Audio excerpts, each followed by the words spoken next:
to the Town Council. Tonight, we will have a joint budget presentation from Superintendent Chris Drezek and Town Manager Ellen Zapusasu.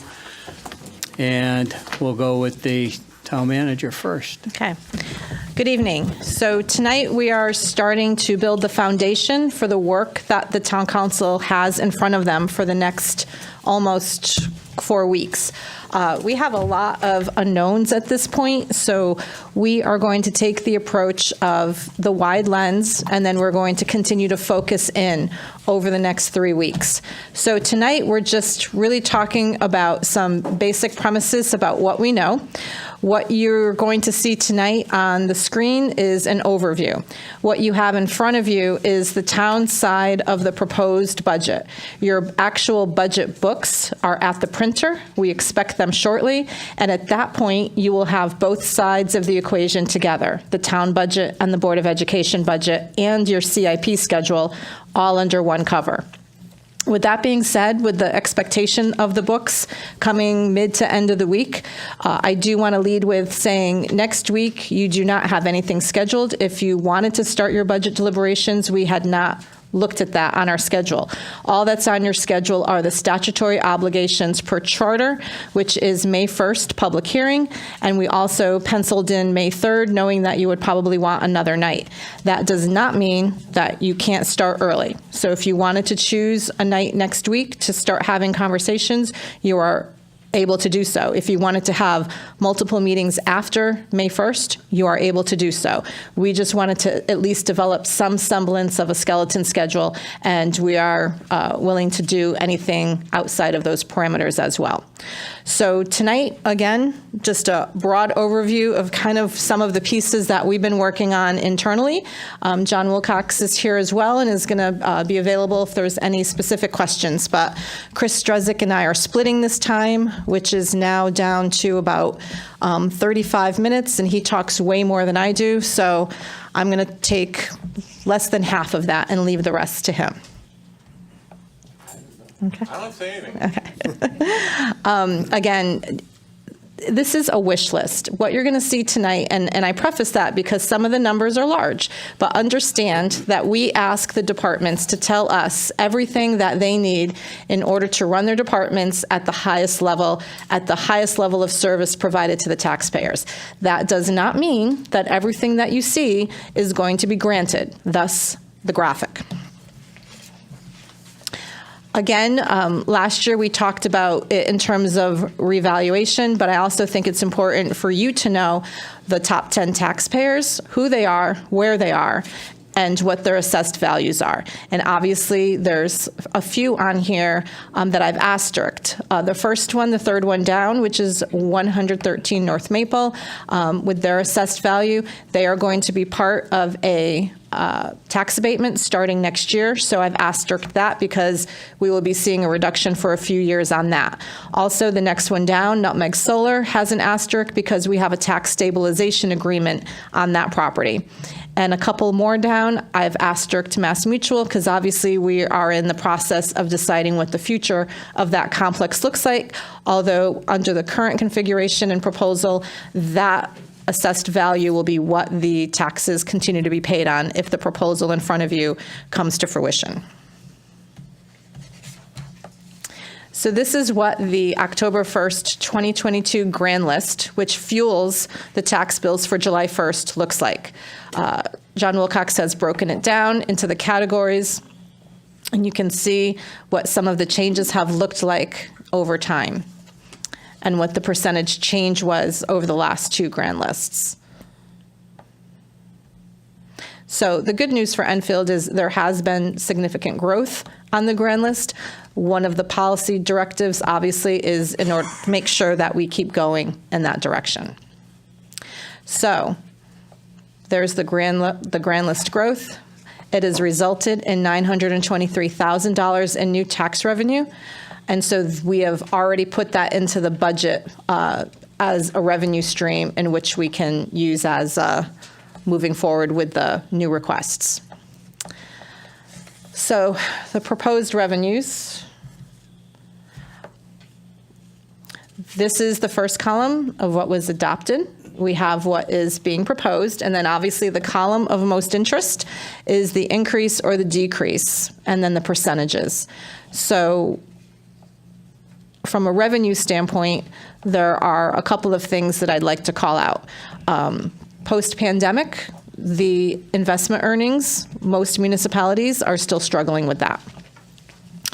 We are doing very well with the tax collection rate. We are doing extremely well with licensing and permitting, conveyance fees, charges for service. All of that is going well. Federal and state grants is off a little bit, and other miscellaneous, minor changes here and there. We are constantly looking for other revenue sources, and one of the things that you approved last year was the ad hoc grant writers that we used and were funded through ARPA. They are starting to gain some traction, and Nelson has been giving them some significant responsibilities in terms of ferreting out some funding sources and also keeping on top of what becomes available. Through the Infrastructure Act that is being handled through Mark Boughton's office at the state level, we are hoping that the possibility exists that many of the infrastructure improvements that Enfield has scheduled, including special attention giving to our water pollution control infrastructure, may have opportunities to be funded through some of this infrastructure funding that is being structured through the state. So a recap for everyone as to where we get our state revenue and what it looks like. So it's a 0.68% decrease. But again, if you look at the footnotes, you will understand that the state legislature, this is a budget year for them. They are currently in session. They are not finalized with either their appropriations or finance, revenue, and bonding committee work. And so we wait to hear from the state directly, as well as CCM and others who represent our interests in Hartford, about what these numbers will look like. So right now, it is just a duplication of what we've received in the past to a large extent. Obviously, the education cost-sharing base entitlement number has shifted a little bit, and we will save that for the second half of our presentation. When you look at the both sides, these are what the percentages look like. And again, I'm going to repeat my first statement. This is the Christmas wish list. This is if everything was granted based on what was submitted. Obviously, a 7.86% increase for both town and Board of Education budgets is going to be difficult to achieve based on where we want to be for appropriate taxation for the public. So these numbers are here, again, as a starting point, because over the next 3 weeks, these numbers are going to change. They're going to change based on the work that you do as a town council and policymakers. It is going to change based on the state. It may change based on other revenue opportunities that are unveiled and any other thing that can come into play. So again, high level, this is where we're starting, and clearly, as you did last year, the deliberations will dramatically affect what these numbers look like by the time we reach May 15th, which is the night of budget adoption. So the mill rate discussion is inextricably linked to how we communicate all of this out to our taxpayers and residents. This is the number that they're most interested in because they know how to do the math and multiply that out based on their values and what that means. So I've showcased the last several years and what happened in '23, where we brought it down post-revaluation to 27.89 mills. And this is the forecast of where we would be today based on what is being forecast. So the first yellow line, just to be clear, is the motor vehicle piece. And again, the state pilot is still in play. We have a cap there, motor vehicle cap. And then the fiscal year '24 second line would represent 31.67 mills for the real estate and the personal property. And that's on the 70% value. Again, for those of you who like to do math while we're doing this, 1 mill is equivalent to 3.5. That means for every mill that you're going to want to eliminate, we have to find $3.5 million in savings, or we need to increase revenue. So again, we have a lot of discussion about efficiencies, accountability, and how best to position Enfield to continue to enjoy the level of public services that it enjoys and that are provided to the taxpayers. Part of that is obviously the caliber of staff. I'm just going to turn it over to the Assistant Town Manager, Steve Belinda, for a minute so he can run you through some of the issues that have been occupying us as we have this larger view of what Enfield looks like today and how we position it for the future. So, good evening. Some of the things that we've been doing ongoing since last budget year to the current one is to compare and contrast current wages with the market rate to attract and retain employees. And we've had some few high-level positions that we just filled. And one way when we know when we're out of the marketplace is when I have a advertisement going out and we're not attracting anyone. Or we've attracted people, we send an offer letter, and then they decline it saying, sorry, I just can't make the numbers work. I then scratch my head, I try different things, and then I eventually come back to you guys saying, we're just too far out of the marketplace. But we did hire 2 deputy directors after I came back to you guys saying that we were too far out of the market, and now we have 2 quality employees working for us. In addition, just recently with the assistant assessor, that position was unfilled for 7-8 months. We just sent out an offer letter today because we adjusted the rate. And finally, the assistant rec manager, we had someone that declined the position because we were not paying enough. She started today after I revised the numbers based on you adopting a higher wage, someone that has 17 years experience. So I'm glad that you guys are listening to us because we truly want to fill these positions. That's my goal here. What else are we doing? We're exploring vacant positions, creating, whenever there's vacancies and we can't fill them, we're doing hybrid models. We did that with me last year with the HR director / assistant town manager. We've also did it, we had an opening in the WPC, we couldn't fill it. We found someone in town that is an engineer, he's a roads engineer. He was able to do some of the work that the person who used to do has left, and he's doing a great job. So we paid him out of class pay because he's doing work, and we have some savings there. We're constantly looking inward at our employees to see what skills and attributes they have that they can bring to the table, that it may not be in their neatly defined job description, but they can offer something. That we have to be resourceful and creative in finding talent. I'll just touch briefly on the next one, but as you're aware, with the clerical union that we've done a lot of work on, basically we're going to have lesser employees doing more work when all is said and done. We are grooming people for higher level positions. We're going to train them. We're going to nurture our employees to have higher positions and more responsibilities because I can't get them out in the marketplace, so we're going to create some of them ourselves. We're going to reduce some positions and enhance responsibilities in some of the people that will still be with us, so we will be getting more work done with less people. And then we also expanded our hiring net. One thing that we did, I just found out today, is we're using some software called Handshake that promotes to all college job boards and career centers, 50 colleges, to try to attract people to come work here. Another thing, we're using our public information officer. She created this substitute crossing guards. We couldn't fill this position. And it's expensive when we don't have crossing guards, so that means we're paying police officers to do that responsibility, and that's not the highest and best use of their time. But we promoted this through our website, and we just interviewed 2 people today, and I think we're going to hire them now. So we're hitting everything we can. And then just got back from Nashville, but when I was gone, someone took the liberty of hiring someone, and I'll now defer to Ellen. Well, again, in the event of trying to create a more efficient use, but also understanding the workload, which is pretty heavy in several offices, we had in the budget a stipend for a UConn Masters of Public Administration student to come and work in Enfield for a semester. But it had never gone through the process. Nobody had ever taken advantage of that. So when I saw that and looking at our budget, I entered the portal. And today we did an early match with my top-rated candidate who early match means that they chose Enfield and we chose them. So we're going to have the benefit of a higher level master's public policy person working in the town manager's office for the fall for very little money that the UConn stipends that program, so that we can begin to think about things like overhauling ordinances. We could start early with the charter revision that's coming up in a couple of years. We can assign tasks to them for some of the policy work that we just don't get to.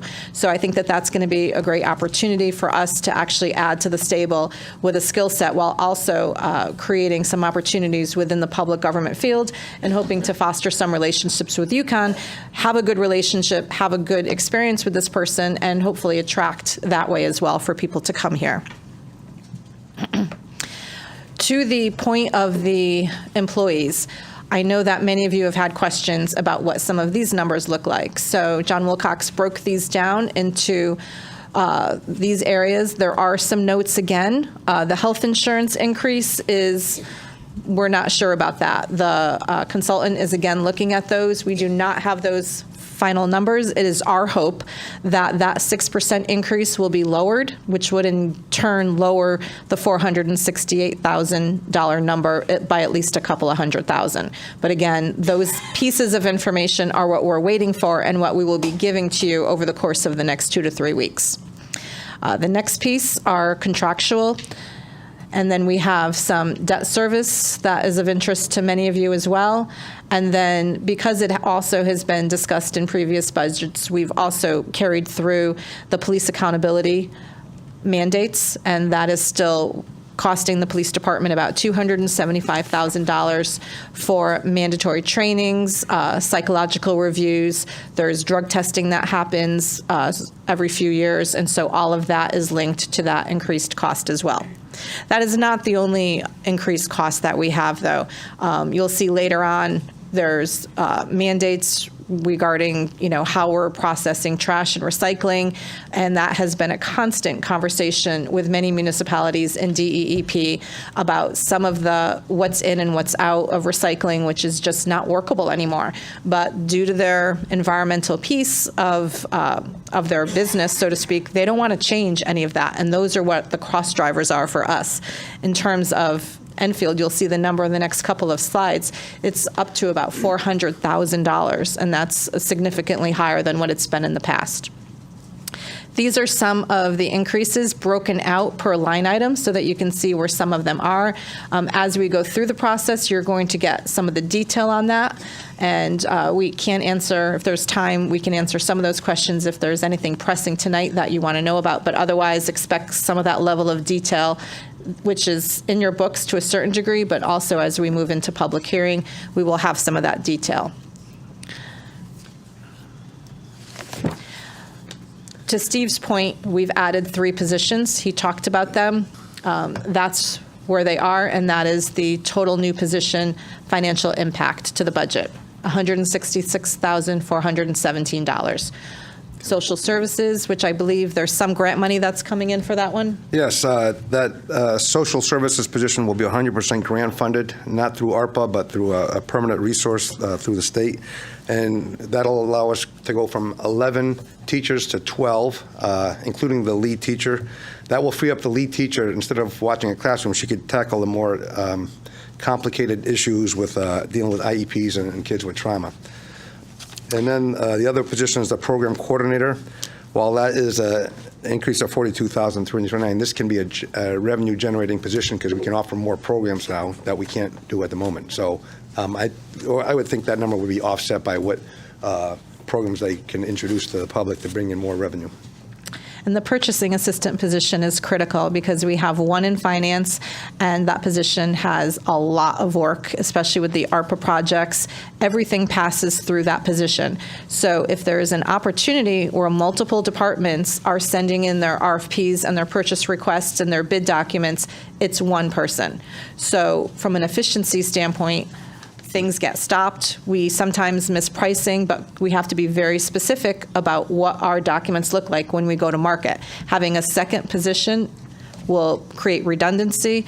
It will actually help the flow of items that come into that office, and it will also be prepared for for skills training in the effect of retirements or anything else that happened in that department. So Also, we kind of ran a pilot program last year by hiring a temp person to help with just ARPA projects. She was phenomenal. Unfortunately, she became ill and couldn't finish her tasks, but when she did help us, we saw a huge reprieve for the current bottleneck that was occurring in the purchasing department. So we know it works, and we know it relieved a lot of stress for both people. And with a lot of building in the upcoming future, with a public safety complex and other things going on, it's more important than ever that we have this purchasing assistant filled. yeah, procurement is extremely busy, and we have to be able to take advantage of all the resources that we can. So the capital and long-term improvement projects are many. It's obviously one of the big drivers for the budget. I've broken them down by category just so you can take a quick glance at them as we continue to work with department heads, but that's what some of the numbers look like at this point in time. The detail for this will appear in the budget book that you're getting in a couple of days, and I have a informal copy with me if anybody has questions as we go through the meeting. So this is always a big question, the fund balance piece. I don't know, John, do you want to do a quick overview since this is your specialty?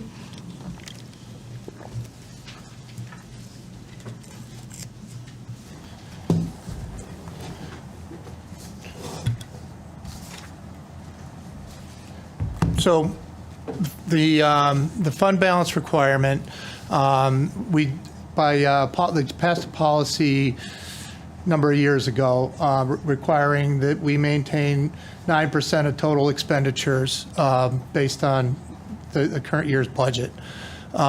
So using that figure, 9% is $13,715,000.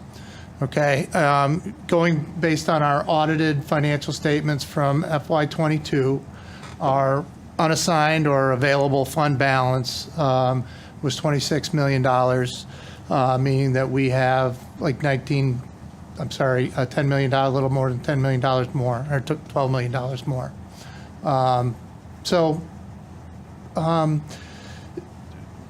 Part of our, we have scheduled to use some of that fund balance in fiscal year '23, and we've also added a few items. From the budget, we planned on using a certain amount of it.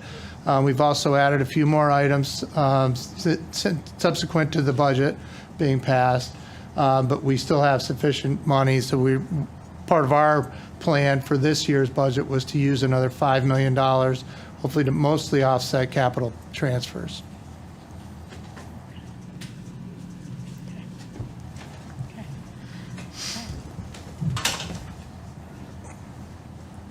So this is just a slide that goes over some of what he talked about.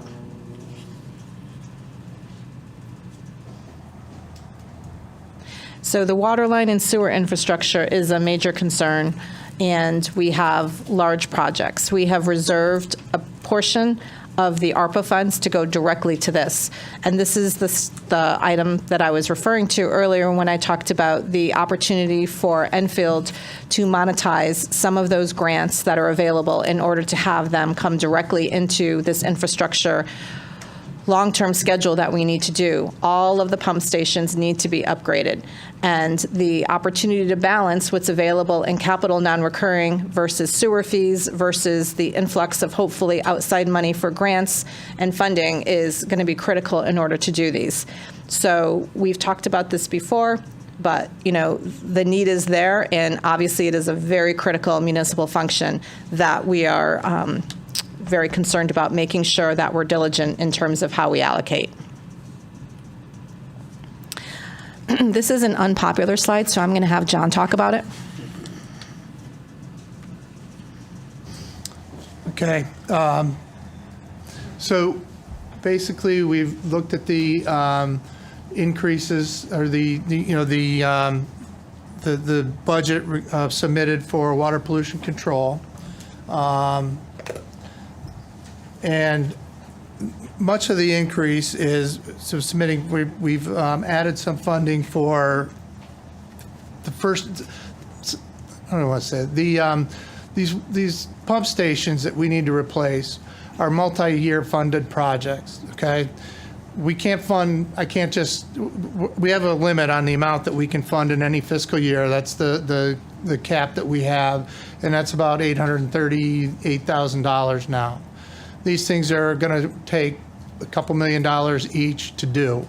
Some of them are more than others. It depends on the capacity, and I'm not even sure what all the details are that go into them. But they're expensive, and they need to be funded over multiple years. So these got added in, and they've, obviously they've put in an impact on the budget, in addition to the funding, the payments on the water pollution control facility itself for the Clean Water Fund loan that we took out to do that. So those things are starting to hit the budget now, and we have to increase the rates in order to cover those. So backing into what I needed to get to the amount to cover the additional expenses, that this is where we are. It would be a $6 increase to $15 a month or $45 a quarter, up from $39 a quarter now. And then you would have a 36% increase in your per thousand in the water usage for most people. That's for our usage under 20,000 gallons. Okay. So just to wrap up, we have a lot of balls in the air, so to speak. The quality of life issues have been made a priority by many of you. So with the help of the ARPA funds, there's been a lot of great projects that have been done, a lot of social initiatives, with a lot more coming, including summer concerts, all of the investment opportunities that are happening in Thompsonville, and also what we're hoping is a major revitalization trigger with the train platform. So all of these are pieces of the puzzle of as we move forward in terms of what we need to do. But the biggest calling card for all of us is getting younger families to come and relocate here. And what they look at first is the status of the education.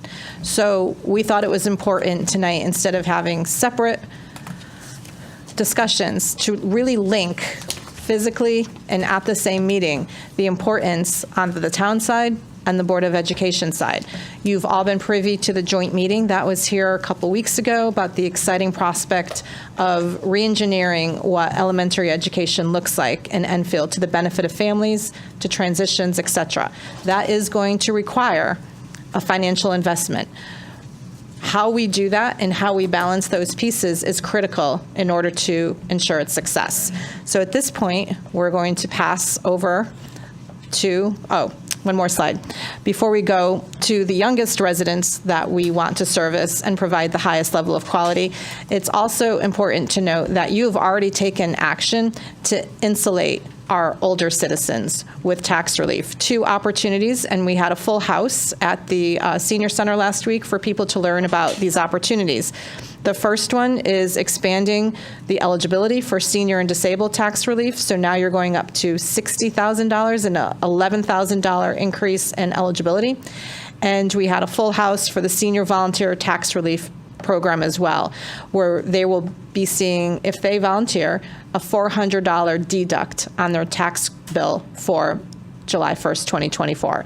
So as we insulate the older residents so that they can age in place and stay within their circles, attend their churches, go to their doctors, and be familiar, we're also turning our focus to the education side to ensure that we have a younger family mode here as well. And education is going to be the piece that takes us there. These are some of our goals and what we've done. We'll be talking about these during the budget process as well.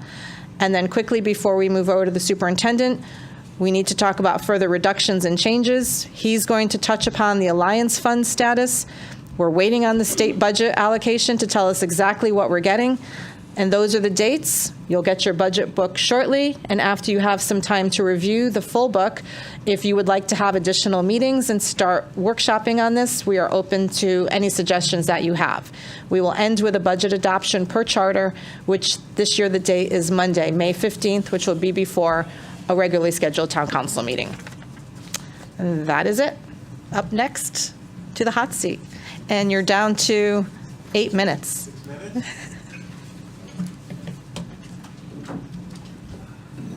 Ugh, left-handed. Here, you want to take it?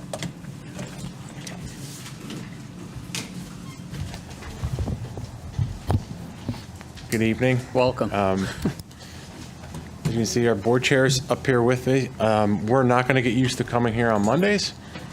You got So it. this is not mine. Alex tried to tell me what Close to do it, and then earlier. you're underneath. Yeah, Don't save? yeah, it's fine. There you go. Okay. So I'm down to like 7 minutes. So this is just repetitive because we've actually done this process on the Board of Education side, but just to sort of regroup what our philosophy is when we're putting a budget together. And it really comes down to 3 key components. We're not, and I know we don't talk as a lot about the pandemic and the effects of COVID, but the reality is we're still living with the effects of the pandemic every day. And our priority on the school side is to try to get our kids through this pandemic. The effects of the pandemic are going to be with our kids for years to come. And that's just the reality that we're facing, not just academically, but socially and emotionally. So our main priority is still getting our kids through what they've been through over the last number of years, as well as our staff. Another philosophy is we want to try to stretch our funds as far as we can. We know we don't have a blank check coming from you guys. You've been generous in years past. But as the town manager mentioned, reutilizing different funding sources to try to stretch these dollars out as far as we can. You might be reading about articles in other communities that are going through things such as layoffs with a lot of the COVID money coming in. We tried to take a smarter approach a few years ago. We're not throwing anyone under the bus, but tried to make sure that we can sustain whatever we added to the school district budget through the funding, and we've been able to do that, which kind of ties into the last piece, which is sustainability. We don't want to come back to, everybody knows we got $7 million total over, 5 years for COVID relief money. If we spent that all the first year, that meant we were coming back to you guys asking for another $7 million. And by your faces, I don't think you were going to give it to us. So we tried to stretch it out as long as we could. We did have a little bit of a different perspective this year on how we presented the budget. We really started this back in late August, early September. And it started with our equity statement. And we thought it was important that the community, and not just the board, but the folks who watch our meetings on television, which seems to be a lot, there's a lot of different definitions for things floating out there, but we thought it was important that we defined what equity meant to us. We're also appreciative that shortly after our meeting and the board adopted our equity statement, that the town council did the same. I don't know if it was formally, but I know there was a lot of discussion about it. We then followed it with a presentation to the community. It was pretty robust on what social emotional learning is. I know there's some misconceptions about that. We've done some restructuring around central office. We also talked about a data presentation from information from the state on what a high-need student is, and we'll get into that in a second. We followed it with our academic presentation, obviously the budget, and then really the culmination of everything was the meeting that we had jointly a week and a half ago about where we're going in the future when it comes to especially our elementary education in this community. I think the most important thing we have to recognize is who are our kids? What are they? What makes up our students in this community? And I mentioned earlier about the definition of a high-need student. And that's not mine. I didn't make it up. The state of Connecticut actually defines what a student with high needs is, and it's made up of 3 components. The first one is free and reduced lunch.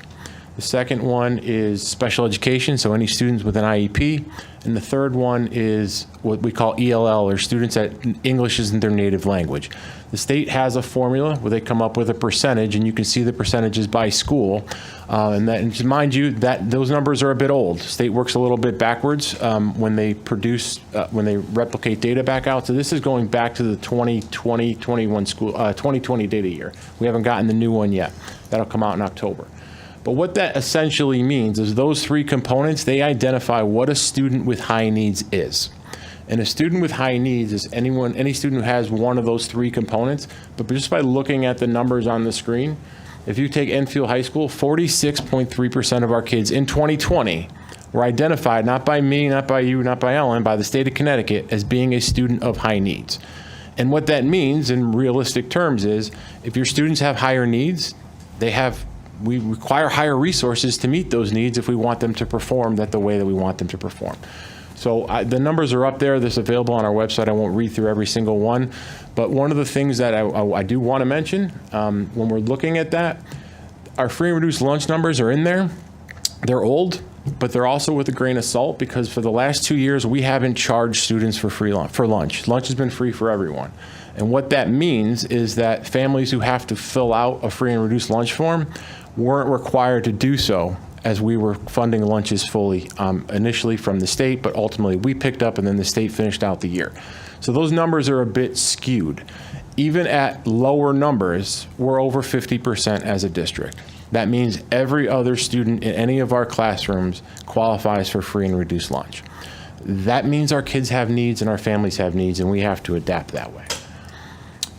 Where do we go from here? The old way that we do things, and I know I've gotten a little bit of feedback on the board side because people get used to the way we do things.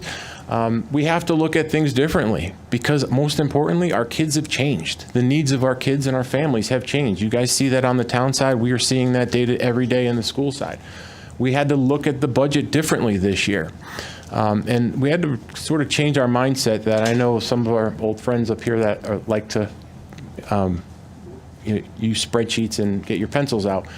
It's not just a spreadsheet anymore. It's really a reflection of what our beliefs are and what our values are and what we put into our kids. So we really had to change the lens on how we look at what we do with our budget presentation. You'll see it differently when you get your information from us, but we broke it down in new categories this year because I got a lot of questions of, well, you got a school and you have all the numbers, but what does that actually mean? How is that going to kids? So we tried to color code it the best we could. So you'll see in there anything that's yellow, that's support directly going to students. So it could be anything from administrative support, secretary in the main office. It could be any kind of support part of the principal. It isn't just academics anymore. It's working with families. It's working with kids in crisis. Orange would be strictly academics. Purple, that's the other opportunities and access. And I wanted to bring that out because those are the things we're not required to do. So anything you see in a purple, or I think it was called magenta, I'm terrible with colors, in our budget, those are the things that we do, and when I say we, not just the Board of Ed, but the 11 of you, provide for our kids and our families in town, that you don't have to, but you do it because it's right for kids and it's right for families. And I'll throw some examples out there, things like athletics, extracurricular, music programs. That's not required, but we do it because it's good for kids and families, but you have to pay for it. So we wanted to make sure we highlighted that for not just you, but more importantly for the community. Then there's a blue section, and those are the things that we have no choice to pay for, that we have to pay for by law.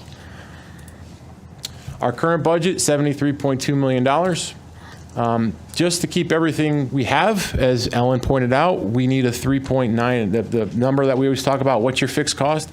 Fixed cost is keep everything we have, current contractual increases, we're up 3.96%. That's not adding anything. That's just keeping what we have. And going into this, and we know sometimes money's tight, our most important priority, we said sustainability, we want to keep what we have. I don't want to cut anything because anything we cut directly has an impact on kids. It's $76.1 million or 3.96. I know I'm running, just flag me when I got to stop.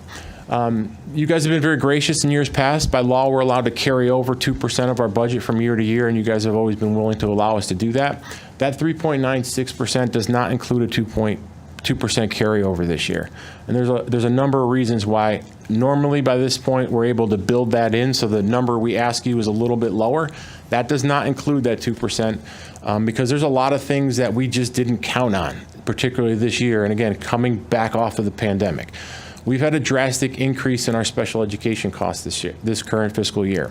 We're 22% higher in special ed referrals. That's 150 more special ed referrals this year than we were in the previous year. And when we make a special ed referral, by law, there has to be a psych evaluation. There's a PPT process that has to go through. That's all part of the process that we have to do by law. But we don't have, just like Steve was mentioning, we're not immune to hiring crisis. There's no school psychologist out of there. So a lot of times we're forced to go out. We still have to perform the eval, but sometimes we have to go out to an agency to perform that. It costs a lot of money. You can pay $150 an hour just to do a psych eval if we don't have an in-house staff. Our outplacements have gone up. I know you guys are all familiar, excuse me, my allergies are kicking in, with Eagle Academy. When we built Eagle Academy, we said we needed 6 students there to sustain it, and we could probably cap it at about 25, 26 students. We currently have 27 students. I have no more room. I'd love to create more opportunities for our kids at Eagle Academy. We just don't physically have the space. With the number of outplacements that have been going up, that means we're outplacing more kids because we don't have the services in town to meet the needs of the kids today. That it's expensive, and that dips into the funding that we ordinarily would carry over year to year. Staff retention has been extremely difficult, just like we're in the same boat that our friends on the town side are. Again, nutrition, one of the things that we wanted to make sure that we pointed out during both of these presentations were that 2%, I couldn't build that 2% carryover in because at the time I presented the budget to the board and by the time the board adopted the budget, the state hadn't announced that they were going to be covering free lunches for the remainder of the year.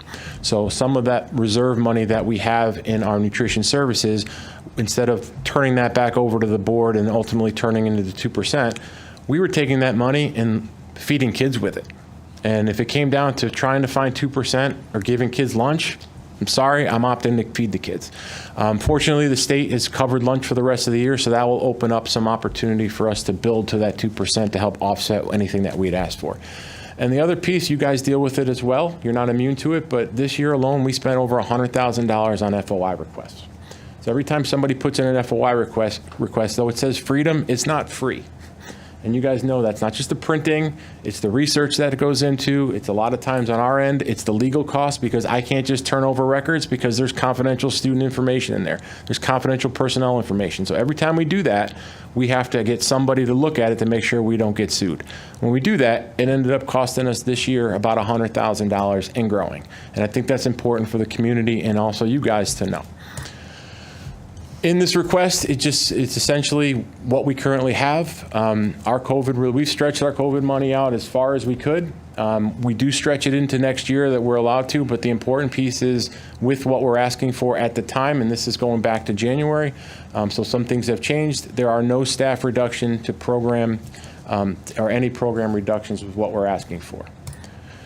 We have a lot of unknowns, just like Ellen had mentioned on the town side. We're in this together. At the time we did the budget, we usually say, how much do you save on retirements? We had 2 at the time that I did this. I think I'm up to 4 right now. And if you remember from years past, we used to get 20, 30 retirements in the offset of a new employee. We're just not getting them anymore. Our insurance increase, we were at 3%. I know she mentioned we got a little bit aggressive, and Wilcox told me I can do it, so I'm leaving it there. So I won't get into that discussion until we start getting into the deliberation. He's probably giving me eyes back there. Look, we know one of the things we have known is change in personnel. And might think that, well, if people leave, you can replace people that are cheaper. You can't, not in our world. If I have a teacher that leaves in August, the best thing we can do is hire early. We go up to the colleges and we try to recruit new students coming out. But if we get into August and we can't find a hard to fill area, our options are, like, take for world language, for an example. We went at JFK this year and didn't teach Spanish for about 3 months because we just didn't have a certified world language. We were down 2 positions. The options are don't teach the subject or pay what the market is. And a lot of people who are willing to make a jump in education in August are people with a lot of experience. So if we have $50,000 budgeted for a position, I may have to pay 85 or 90 to get somebody, but the alternative is our kids don't get the classes that they need. So though there's a lot of that going on, which has been atypical for a lot of years. And the last piece that I'll just want to touch base on is the Alliance funding. And that's a whole different conversation. I know there's a lot of misconceptions about what being an Alliance district means. I'm happy to answer any questions in my minute that I have left. But as of right now, we did not get an Alliance grant. Which means this current year I didn't have to create an Alliance plan because we didn't get any additional funding. I am being told that it is going to be rectified come next year, but none of that's official until the state adopts a budget. So until I get the check, I'm not going to bank on spending the money, but we are hopeful that they'll start funding that the way that the network was intended to fund. And there are some potential changes to the educational cost sharing funding, but that's all tied up in the legislative process as well. What this doesn't address, and again, morale, like everywhere, is bad right now. But the most important thing, and I think we touched upon it earlier, is we are running out of space. So in summary, we're in this together. This isn't something that I've been here a long time. There's been a lot of fights between both bodies, especially when it comes down to budget season. We haven't done that in a number of years, and I hope we don't have to do that again, because at the end of the day, we're all one community. These are our kids as much as they're your kids. I think that's an alarm telling me to shut up. So that's pretty good for like 8 minutes. But we're not cutting anything at this current funding level, and the commitment that we've always made to the council is this is what we know in January. Things change. As they change, we'll work together. If we don't need as much money, we'll always take it. But if we don't need it and we don't have to cut anything and that number can come down, we'll continue to communicate with you. I'm going to let Tina speak. Yeah, because Ellen, do you mind if I just say a few words? I will actually be brief, unlike you and Chris now. I just wanted to address the Alliance District information. I feel that there's a lot of misconceptions as to why we're in an Alliance District, and there's been presentations on the Board of Ed. It is largely based on socioeconomic status of the residents of Enfield, along with the high needs that we have. So when we speak negatively about being in an Alliance District, we're actually speaking negatively about our community.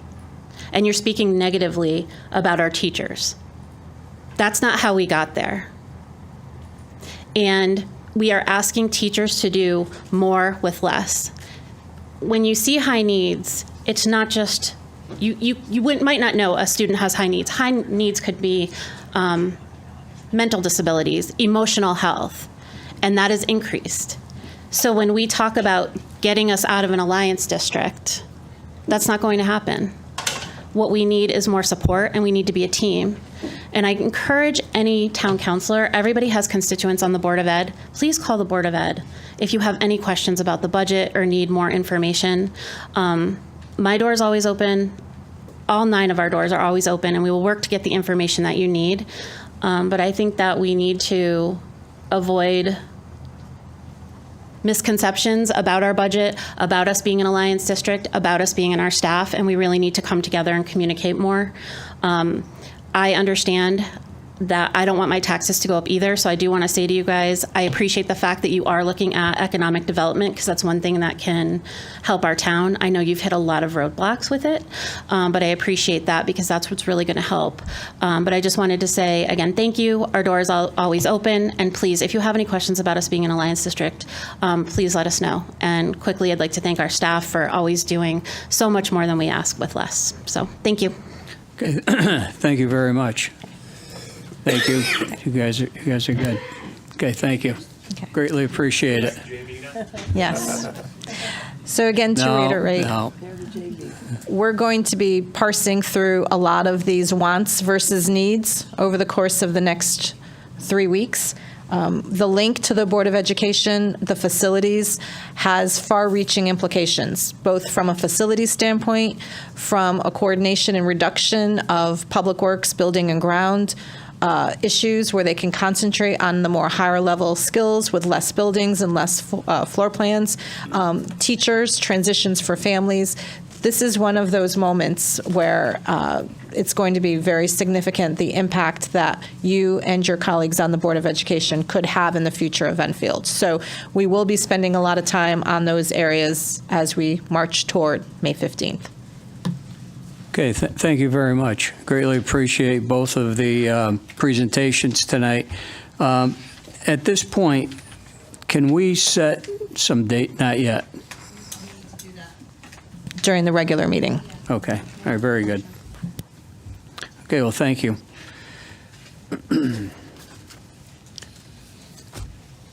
We have a motion to close the special meeting. Second. It's Deputy Mayor Scala and Councilor Mangini. Meeting is adjourned. Thank you.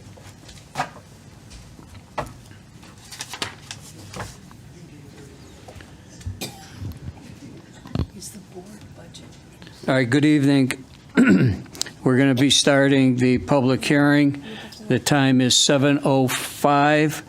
The public hearing regarding the potential disposition of Nathan Hale School on 5 Taylor Road CGS 7-163E.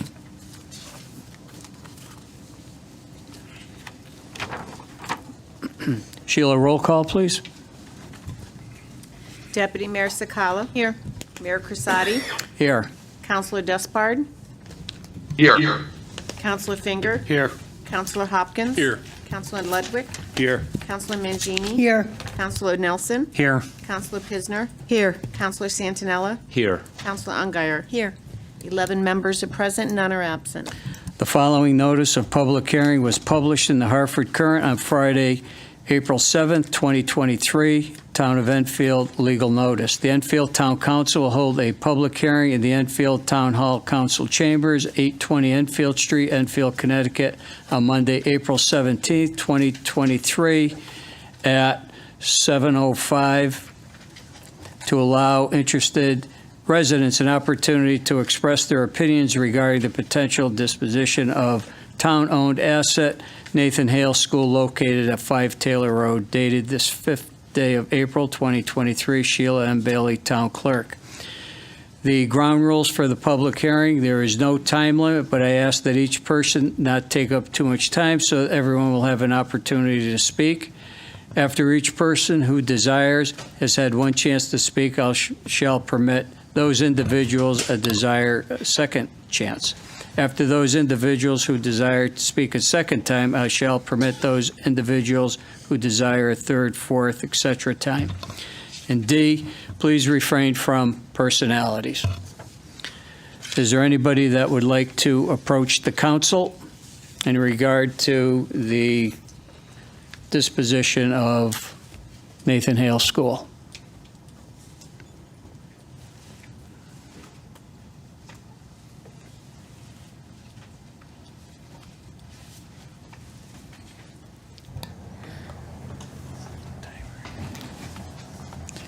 Karen LaPlante, 166 North Maple Street.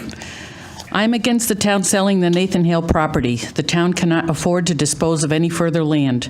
The sports people say they need more fields. The Board of Education is talking about returning to neighborhood schools, and the nature lovers want more open space. This Green Manor neighborhood has over 650 homes within walking distance to Nathan Hale School. There are issues with classrooms, with the classroom portion of the school. I hear it should be torn down. I would support the leasing of the gym area of the school, but not selling it. There are over 6 acres of flat, dry land on this parcel and an additional 7 acres across the street. Sports fields such as soccer, lacrosse, baseball, or basketball courts could be put on this property until it is determined what will happen with the schools. For the cost of the demolition, we would have about 5.5 acres for parking and fields if the gymnasium addition was left standing and leased. The 6 acres of land with no buildings is appraised at $597,000. I don't know what the value of the building would be after the demolition of the classroom area. If sold, is the council going to get at least the value of the land and include at least what we still owe on the building? Tonight, you are considering paying $400,000 for a parcel of less than a quarter acre right next to the town hall. Please don't consider giving Nathan Hale away, as we have with so many other school properties. If we need to build another neighborhood school, how much would the land cost? And where would we get the land?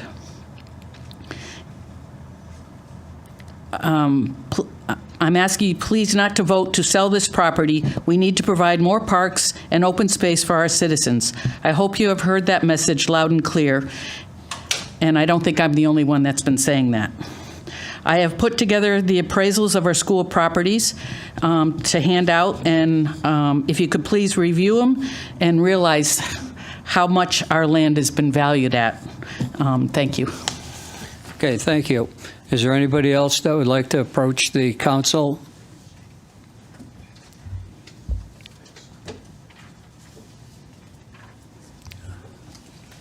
Is there anybody else? Thank you, Karen.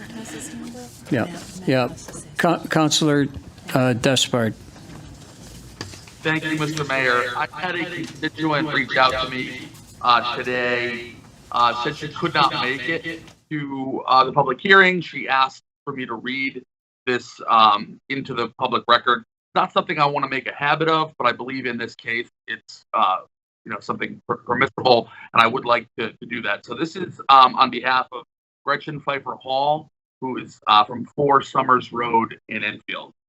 He says, "Good morning. I apologize for the lateness of this correspondence. I am unable to attend the public hearing tonight regarding the public hearing for the potential disposition of the Nathan Hale School. I want to let you know, as our District 3 representative, I would support the lease of the auditorium wing, but I oppose the sale of the property. Enfield is lacking open space, public parklands, and according to our local athletic organizations, soccer fields and ball fields. We have the small Green Manor Park across the street from the Nathan Hale School. Creating more athletic space would complement the existing neighborhood park. Demolishing the original school and saving the newer addition would create space for athletic fields in the eastern portion of town and service a very large residential neighborhood. It is easily accessed from Route 190 Hazard Ave. The property is open, level, and free of wetlands. We will never be able to replicate this property in the future at a reasonable or affordable price. Additionally, the town determined more new schools are needed in the future. This land could revert back to a school. Please include these remarks as a part of the record of the Town Council's public hearing. Gretchen Pfeiffer Hall, 4 Summers Road. Thank you. Thank you, Councilor Despard. Are there any other comments? I have a question. We were under the impression there was going to be somebody who was going to discuss the implications in the No, you have to come up.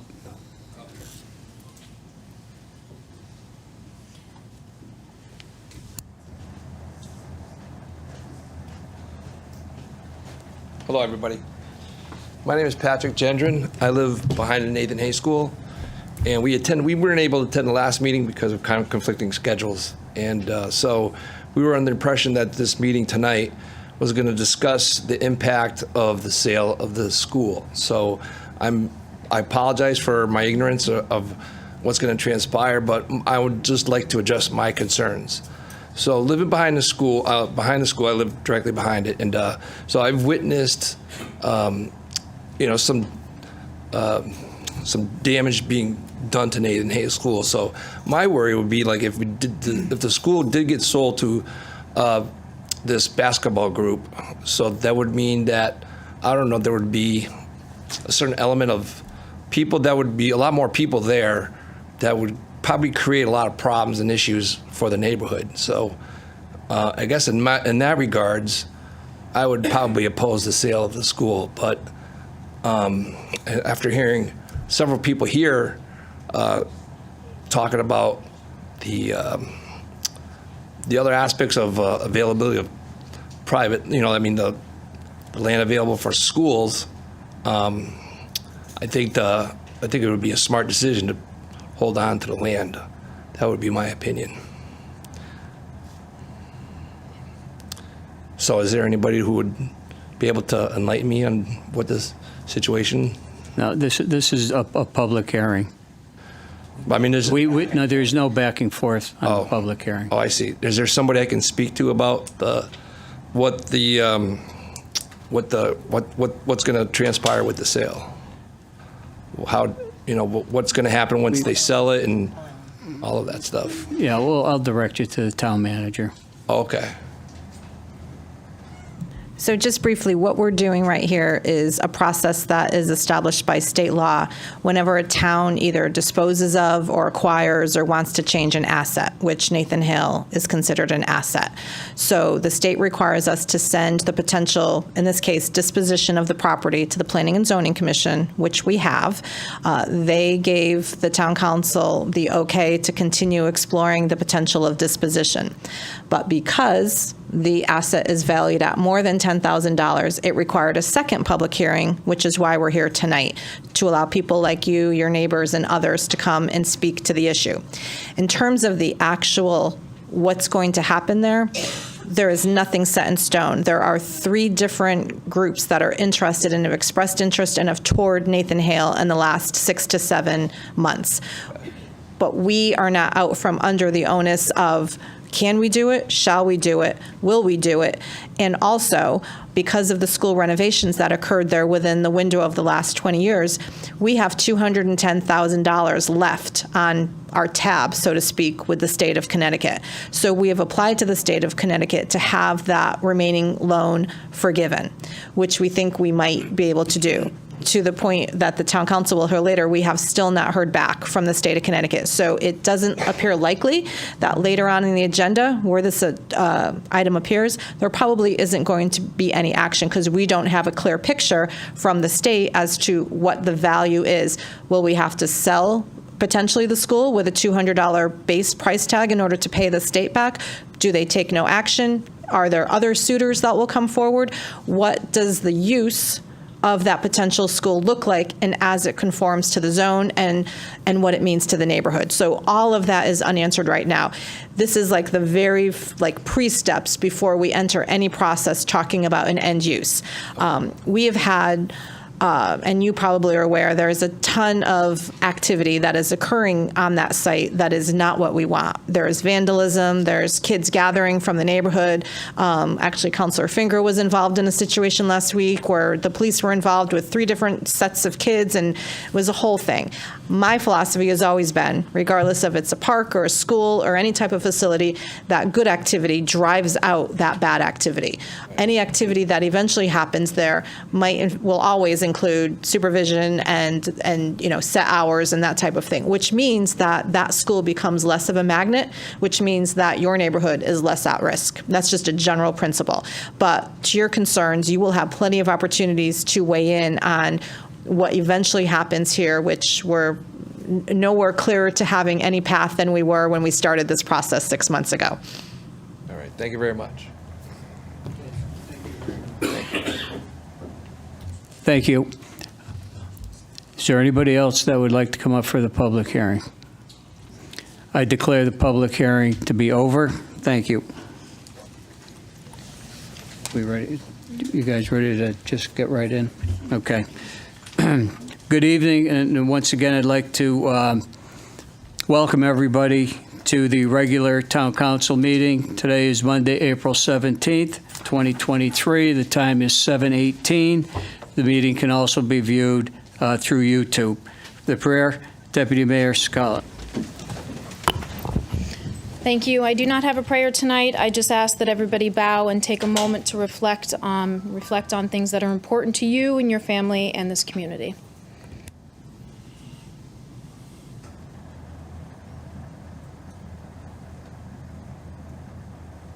Thank you. The Pledge of Allegiance.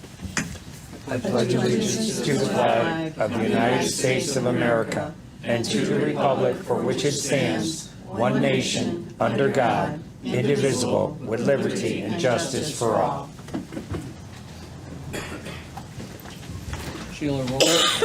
Sheila, roll call, please. Deputy Mayor Sakala. Here.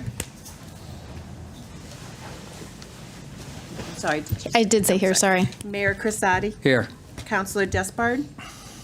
Here. Councilor Finger. Here. Councilor Hopkins. Here. Councilor Ludwig. Here. Councilor Mangini. Here. Councilor Nelson. Here. Councilor Pisner. Here. Councilor Santinella. Councilor Ungary. Here. 11 members are present, none are absent. A fire evacuation announcement. In the event of a fire, there are exits in the back of the chambers. And to my left and the audience's right, exit through the doors, go downstairs into the parking lot. Thank you. Item 5, minutes of the preceding meetings.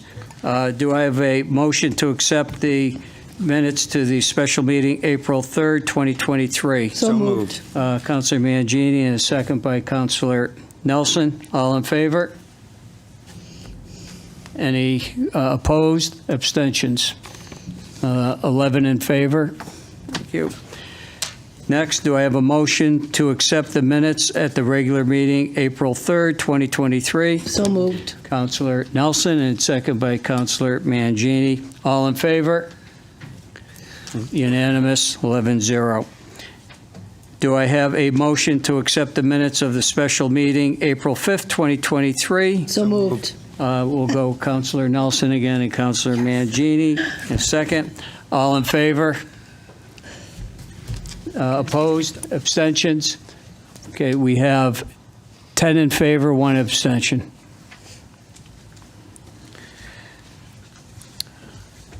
Next, special guests. Tonight, we are welcoming members of the Impact Residential Development to give the council an update on where they stand with the project to bring housing and some commercial retail spaces to North Main Street and Pleasant Streets. I would like to ask them to come forward, or the representatives, that's great, and for our Economic and Community Development Director, Nelson Tereso, to introduce everyone. Welcome. Does this work?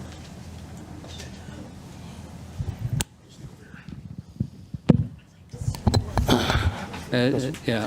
Good evening, members of the Town Council. Good evening, Enfield community.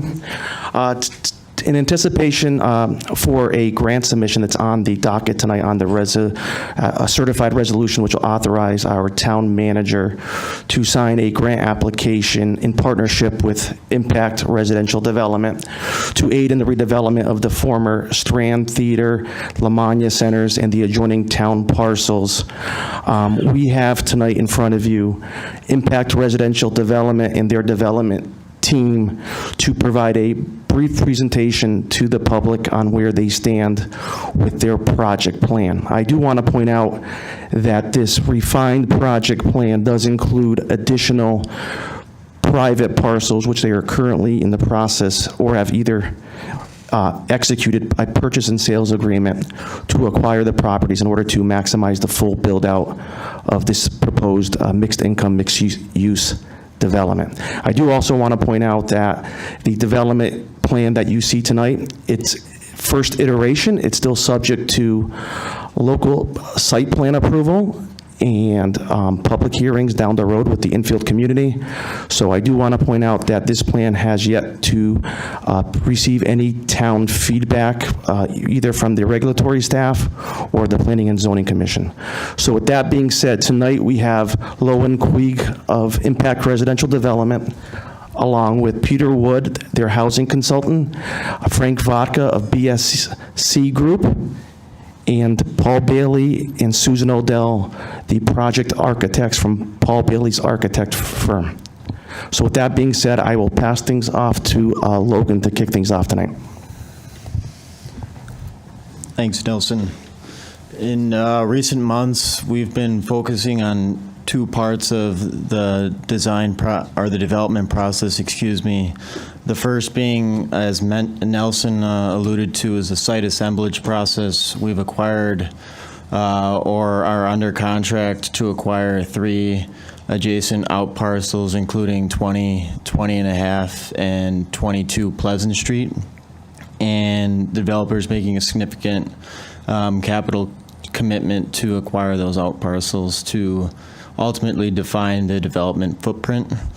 With that said, we began the design process and have a conceptual site plan that will obviously be iterated moving forward from the regulatory staff at the ART and the Board of Zoning Commission. So with that said, I'll hand it over to our design professionals to speak on our conceptual design process. Thank you, Logan. For the record, my name is Francis Vaca. I'm a professional engineer with the BSC Group in Glastonbury, Connecticut. I'm going to here to be presenting specifically the site plan that we have prepared for this development. Just to orient everyone, north is up on this plan. This is an explanation of the location of the property as been identified by Nelson and Logan. The area in orange here represented are the parcels that are going to be combined into the main parcel. Just to orient everyone, North Main Street is along the east side, Main Street along the south, and Pleasant Street along the west, Chapel Street along the north, and then Church Street along the east side of the parcel. When I switch to the next plan for the site plan view, this view is going to rotate 90 degrees clockwise. North is now to the right side of the page. What is being proposed is 3 new buildings, so the removal of all of the existing buildings on the parcels as shown. 1 new building, 1 new parcel being created, 3 buildings. So we have a smaller building, Building A, located on the south side of the property shown here. Building B is on the west side of the property along Pleasant Street. Building C is along the east side of the property. A few points of the site plan that I would like to point out to the commission and to the public. There is an existing monument that is not moving, that is staying here to the east of the entire development. As far as site access into the property, North Main Street, there's going to be a 2-way left in, left out, right out from the property along North Main, entering into the property. And then there will be a right in, right out only on Chapel Street. Pleasant Street, Chapel Street, and Church Street are all one-way streets, and they will remain one-way streets throughout this development. This plan has not been formally accepted, but has been reviewed with the Public Safety and the Traffic Authority for the town. I received information from the North Thompsonville Fire District. I received the largest apparatus from the town, one of their fire trucks. That I ran that through a model, so the fire truck does have access in through site circulation. I've also run a trash vehicle, a garbage truck, through where the dumpsters are located in the center of the site. That also has adequate circulation. I'd like to point out that along North Main Street, there is an office space use that is located within the lower level floor, the ground floor of Building A. There is also one thing I'd like to point out, 14 and 12 Pleasant Street currently have an access easement through a portion of the property that is located in the location of this access portion shown here. So that needs to be maintained to allow access into the adjacent property, and that is what is being represented through this access point into the adjacent property here. I would also like to point out, because this is a transit-oriented development, we are representing in this location a sidewalk that will get to the public way from what we are calling the courtyard area of the buildings. This public access will allow them connection to Pleasant Street, which will ultimately direct them along the public way to what I believe is the potential location for the future train station, because it is a transit-oriented development. And finally, in summation, this site plan that you see in front of you has been reviewed with not by the zoning committee, the Planning and Zoning Commission, but has been reviewed with the zoning regulations and currently meets all of the requirements as stipulated in the zoning regulations for setbacks and all other components associated with this development, specifically associated with the Thompsonville zoning for, I believe it is type 5 for this development. At this time, I'd like to turn the presentation over to Paul Bailey and Susan Odell from Paul Bailey Architects. Thank you. Thank you.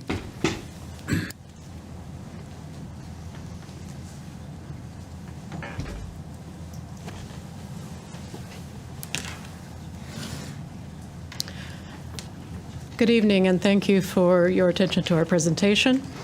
For the record, my name is Susan Odell. I am a licensed architect and senior associate at Paul Bailey Architect in New Haven, Connecticut. We have been working over the past several months on revisions to the plan that you saw back in June. As Logan mentioned, there have been parcel acquisitions that have been made, and I just want to point out that that is the entire sort of back corner along Pleasant and Chapel that have been added to the site since you last saw the proposal.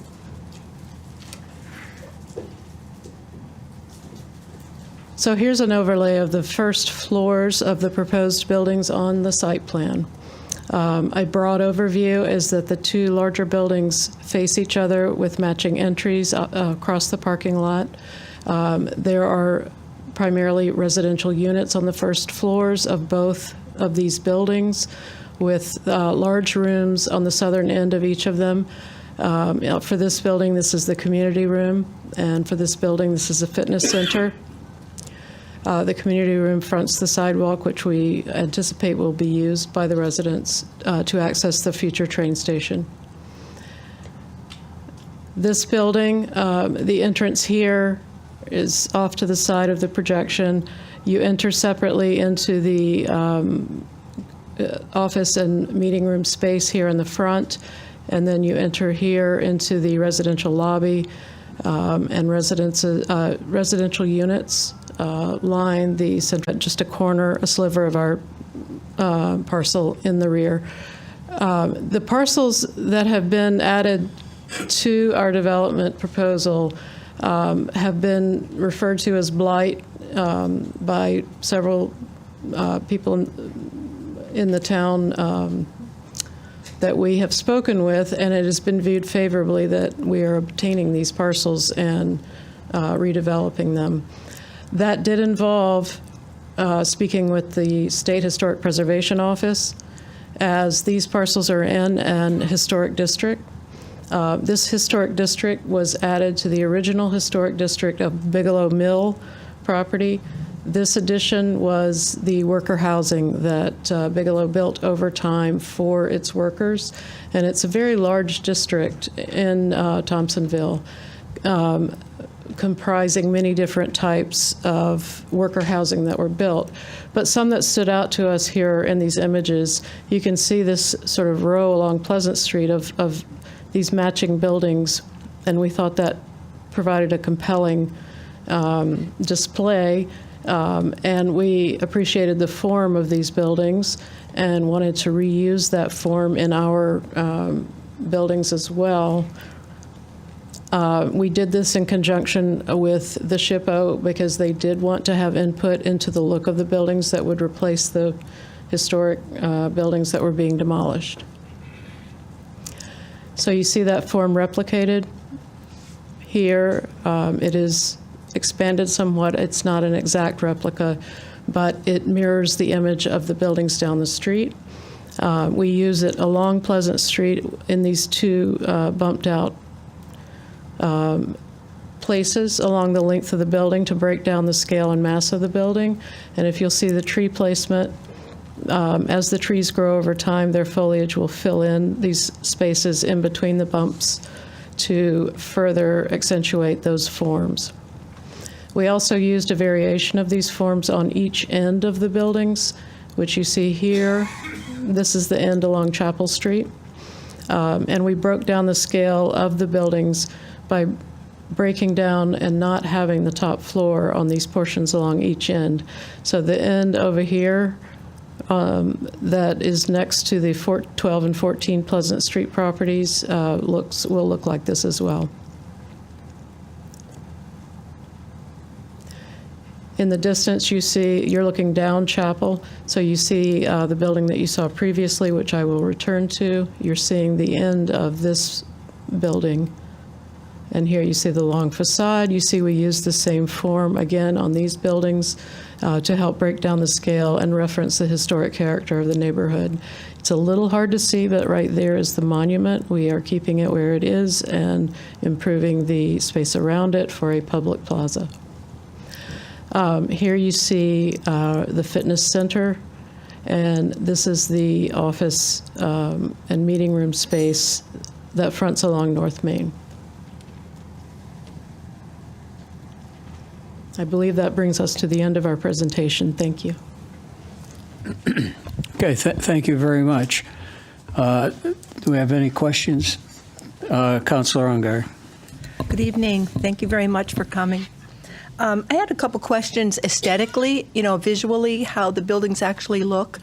And I was hoping maybe they would look a little more New England, and granted, they're modeled after some of those existing buildings, but I wondered about porches, maybe some extra gables on the top, shutters on the windows, special lighting around them, like maybe those old street lamps, some pillars. Also, will there be any benches around the monument? So I was just looking for something a little more aesthetically pleasing. So I will speak to the architectural elements, and I'll let Frank speak to the site elements. So Paul Bailey has been designing multifamily buildings for over 30 years, and his specialty is buildings that fit in with the neighborhoods and that do represent our New England character. I believe these buildings do represent the New England character in many ways. The double-hung windows, the placement of the windows and arrangement of them. These panels here in between the windows, to me, when I glance at them, they give that shutter-like look. I know they're not shutters, but they give that panelized look, which helps break down the scale and reference that New England look. The sloped roofs instead of a flat roof, again, a New England residential look. So I know that Paul works hard with his designs to break down the scale of these large buildings and to reference New England design elements. I hear you when you mention porches, site lighting, all of these things. We're certainly open to listening and incorporating things as in discussions between ourselves and the owners. So we understand your concern about a New England and perhaps more residential feeling. Okay, Councilor Santinella. Hi, thank you very much. So in the original proposal that we saw, there was retail that was incorporated in the ground floor, and this was first presented to us as a mixed-use kind of concept. Now that it's bigger, I would think that retail might be more attractive since you have more people living, a bigger complex, that retail might be even more critical to this. Can you help me understand what was some of the thinking about eliminating the retail for more housing? And then I have a couple other questions about sort of the interior and what the living makeup would look like. So I appreciate that question, and we did look back at the original proposal. There were two commercial spaces proposed in the building that you see here in that original proposal.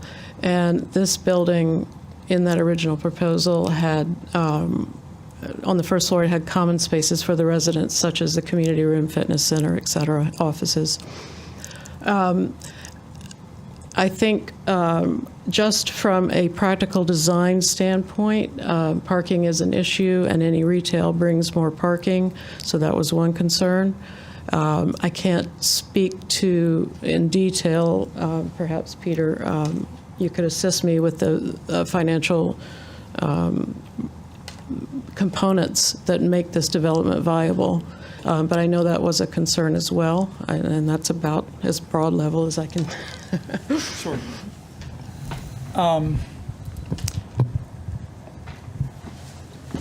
Doing a true mixed-use development is placing a lot more complication on the project and on the developer.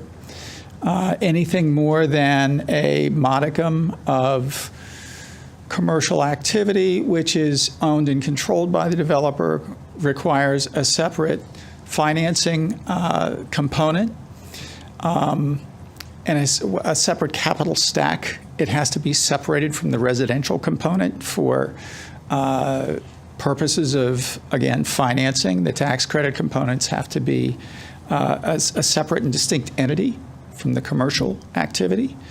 And my experience over 35 years of working with affordable and mixed income developers is that they typically produce a product very much like what you're seeing here, which is a predominance of mixed income multifamily development with the commercial component, as those of you who are familiar with a very similar TOD project that was done in Meriden, Connecticut. The commercial component is basically the management and maintenance services and resident services that's provided on site, the community rooms, the meeting rooms, and the activities that are organized. And that's what you're seeing here in terms of the activities facing North Main Street, which is where I believe the zoning requires some commercial presence.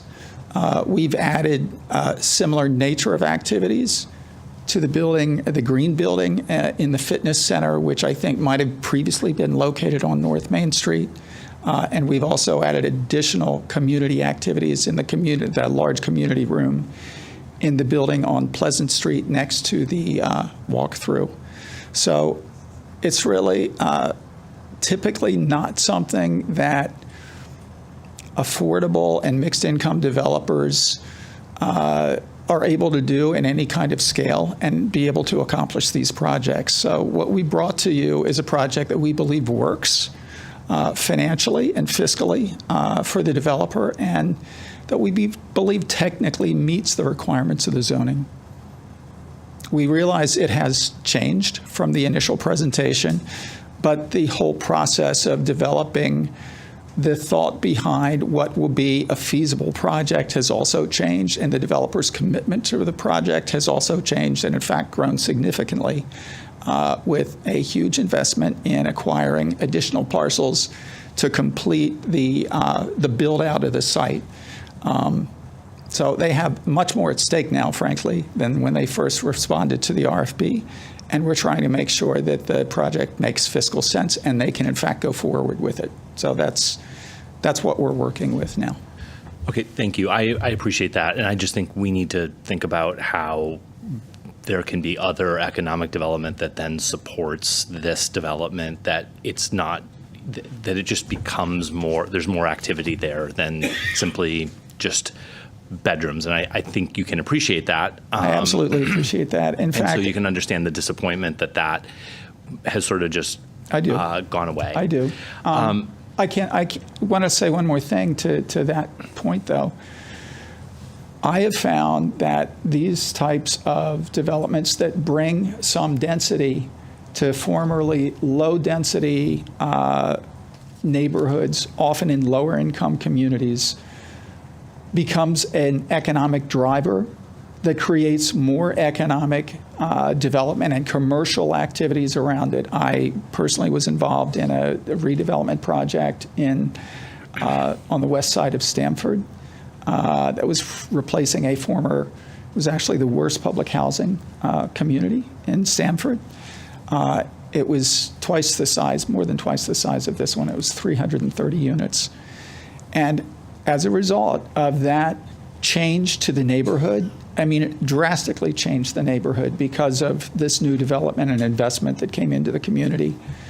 That entire area of town has come up. You wouldn't recognize it today from what it was 20 years ago when we did this redevelopment plan. And I've found that repeatedly with these types of developments around the country that I've worked on. Understood. And like I said, I think we just need to think about what we need to be doing as this project is evolving in a different direction than we thought.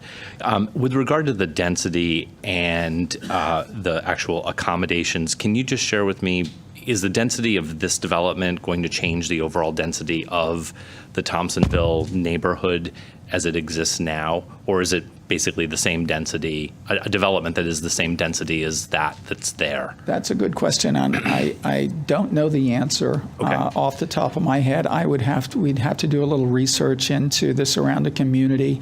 I expect this would be a more dense parcel than most portions of Thompsonville, which I think are less dense in character. They tend to be more the housing types that Susan showed that we tried to incorporate into the design of these buildings, 2.5 to 3 story multifamily. But on typically, it looks to me like, quarter or eighth acre lots. So yes, we have attempted to achieve more density here, which frankly is a goal of transportation-oriented developments. Right. As was, again, the one that I did in Meriden and many other developments of this nature. One attempts to achieve more density with less parking because you have access to rail service, or in this case, high-speed rail, where it can, attract residents from other communities because of that transportation feature. So that's a central component of what we're attempting to achieve here. And last question, I promise. Are these 1-bedroom, 2-bedroom, 3-bedroom studios? Like, what is the mix between the living accommodations? Currently, the mix is slightly more 2 bedrooms than 1 bedrooms, and I believe we currently only have, is it 2 or 4? We have 4 studios. Thank you very much. You're welcome. Counselor Nelson. Okay, I got a couple of things. First, I gotta say, I'm kind of taken back by this because the intent of the town was a mixed-use project to go back to what Thompsonville used to be. Now you're saying that doesn't meet your financial model. Why did you even apply to the RFP knowing you're kind of doing a bait and switch? You got the RFP, we accepted you as a partner, and now you're eliminating all of the mixed use because you're doing facilities for your complex only. And the limited office space you have, you had just mentioned at other complexes, it may be rental offices, maintenance offices for your complex, which does not increase traffic to Thompsonville and benefit what we're trying to accomplish down there. You talk about limited parking because of the train station. Let's go back 50 years ago. We had a train station, and that's why they didn't have the parking they have. Well, they took the train station away from us, and now it is a mess with parking in Thompsonville. On a proposed train station, you don't even have 1 parking space per unit. You're just about, what, 50% for your units that are there? So what happens if the train station never comes, or 10 years, 50 years from now, the state or the train service pulls the station out of Enfield again? Now we're worse off than we are right now. You were able to increase the amount of units to benefit you financially, but you're not able to increase the parking to go with that. The whole thing just doesn't sit right with me. This wasn't the concept the town was looking for that I'm aware of, and I don't like it whatsoever.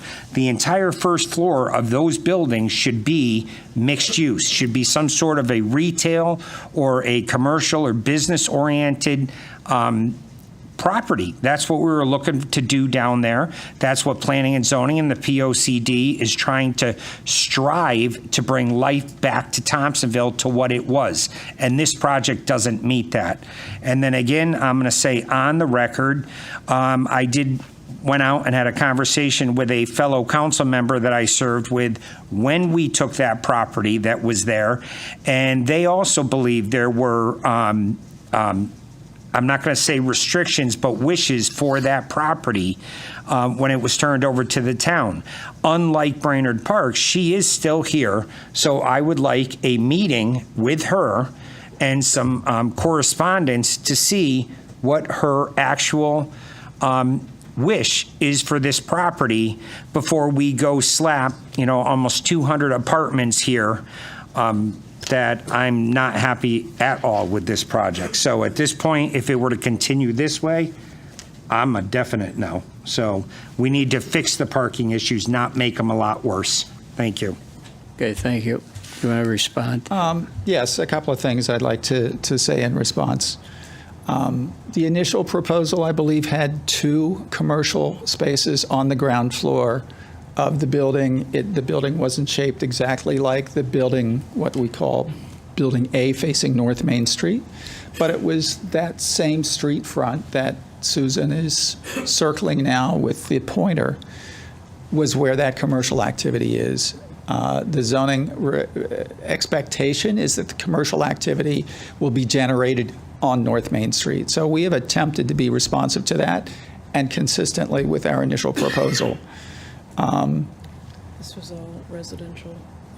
And the building to the right on Church Street was in fact all residential on the ground floor. So that has not changed. In terms of the parking, we are meeting the requirements of the local zoning in terms of the parking counts that we are generating for the site. And that allows both on-site parking and off-street on-site parking and on-street parking within a radius of 500 feet of the development. Between those 2 areas, and the opportunity to lease private spaces on the Bigelow property, which has a lot of unused parking, which we believe we will achieve. We will meet the requirements of the local zoning for the TOD district, which in fact exceeds the state's TOD parking requirements. So I understand, and I can empathize with parking concerns when people see, developments coming to what had historically been small-scale residential communities. But I believe the parking that is required will meet the parking needs of the community, which is the whole point of putting together those kinds of requirements. Okay, so on your way home tonight, you drive down Church Street and Pleasant Street and try to find a place to park for one of you. Forget about all of you. I don't care what the state says. I'm born and raised in this town, and I know what happens down there. Drive down there tonight, and you tell me you're going to take the next 500 feet from your complex away from the residents that are currently there. We're going to have a parking war worse than we do now. If you can secure a lease, a permanent lease with Bigelow Commons to address the parking, which in my attitude, at least needs to be one car per apartment. Because if you're affordable housing, whether these people are working or not, they're going to have a vehicle. And they're not going to be using the train. We all have these huge visions, but it's not going to happen. So let's be real.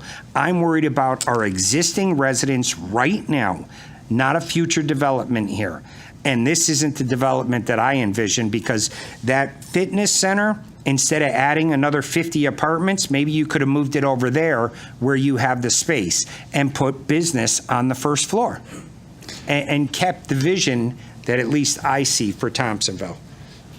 I'm all set. Thank you. Just one correction. The parking requirement is already in excess of one space per unit. It's one space per unit for just the studios and one bedrooms. It's greater than that for the two bedrooms. So we're meeting more than one space per unit already. But we discussed downstairs you had 50 parking spots. That's on site.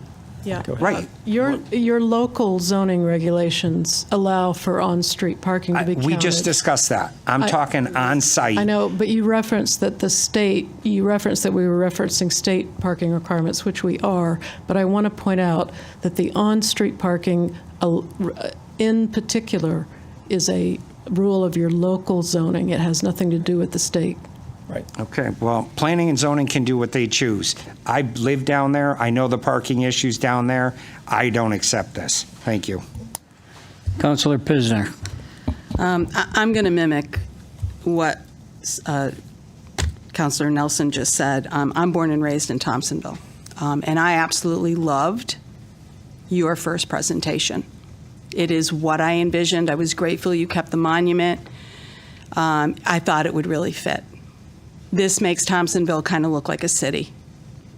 It's not really what I envisioned for my Thompsonville. I agree, parking is a nightmare. I know everybody thinks Enfield is just going to turn into everybody's going to throw their cars away when the train station comes. That is not going to happen. Everyone's going to have at least one car, if not two. But the question I have is on the grant that we're going to be applying for, and this might be for Nelson. Okay, so the first grant was denied due to the project not being fully vetted. Do you have confidence now that this next grant will be? Yes, I do. We've spoken to the state. We've got a second pre-application meeting with the state regarding this project. In regards to the location of the project, the revitalization of a downtown area, which was former brownfield, which had the Strand Theater, that was the dilapidated building that was in severe need of demolition. It meets all the bells and whistles next to walking distance from the proposed station.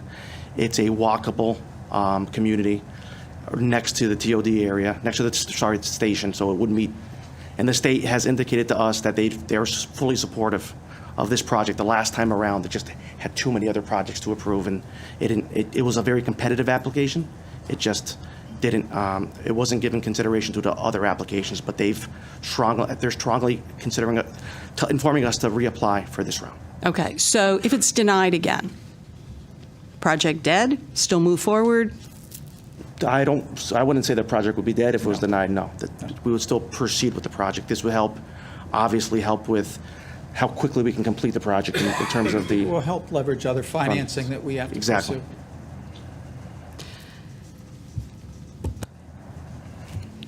Councilor Mangini. I do want to thank all of you for coming and presenting your plan. Much appreciated. I understand the concerns of my council colleagues. I do support the train station. I do have great vision for the train station, and I believe it's going to be very viable for our town and our community.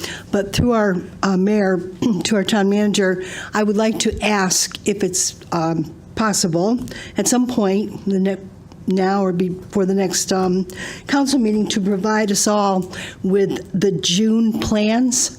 I know we've had some information prior, but I want to see what the initial proposal was. I want to see what the changes are for myself. And I, again, do want to thank you for delivering a fine presentation and, trying to bring Enfield forward. I think that's extremely important. And again, it's something we need to look into. Thank you. Councilor Finger, then Councilor Thank Deputy you. Mayor Good evening. Scala. So let's talk with something firsthand about the street parking down here, okay? More than as many years I've worked with the Department of Public Works. I plowed these streets down here. I was in charge of people plowing them and was in charge of taking care of all the parking lots that people had to go there for the reason of we have a 1-inch, depending on what happens with the Department of Public Works, ban on parking on the streets. What are you going to do with all these cars when already the residents that live down here already fill up all the parking lots down here and around, and now all of a sudden all these other people are moving in and there's no place for them to go? Now, you may not have known that, but you get ticketed. There's fines for this. All right? The parking down here is, like the councilors here have said, it's terrible. We have small trucks that have to plow these streets. All right? We don't have the ability to say we can go around the cars because the streets are so narrow, especially these one-way streets. All right? And I agree with the councilors here about your first plan. That was the plan that I raised my hand to and said yes. You know, a couple of businesses would be nice, a coffee shop. I think, if I remember, Councilor Pearson mentioned about putting a beauty salon in there. So, yeah, and all these apartments, is this going to be a mixed income place again, like you talked about, or is it just going to be like like Section 8 or something like that? But the parking is going to be an issue, and I really think that you don't understand the things that have happened here in Thompsonville all these years, the way things are handled. Yeah, thank you for that. We aren't local residents of Enfield, so we appreciate your input. What we're being guided by is Enfield's zoning regulations and ordinance, and we are designing and developing a vision and plan for the property based on those requirements and restrictions. We are indeed meeting those with what we're showing you here. We are under the maximum or minimum restrictions on every aspect of the development, and we'll go through all of these details with the administrative review team as well as planning and zoning when we get there. That's where we'll hash out every one of these metrics. But I can tell you that what we have brought you is a development that in fact is consistent with what your zoning requires and expects. So that's what we've used to guide us up to this point. Your input is appreciated, as is the public's, and we will attempt to not only hear you, but take these things into account as we move forward. Thank you very much for that. But in turn, when you deal with all the policies and regulations and whatever zoning and things like that, that's fantastic. A lot of things happen that way.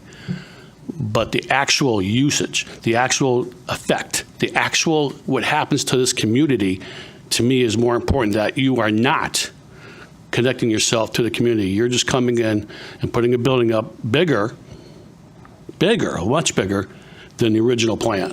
And let me finish, please. Sure. Thank you. And I just think that, it's like everything else, let's just do it because of the zoning laws. Let's just do it.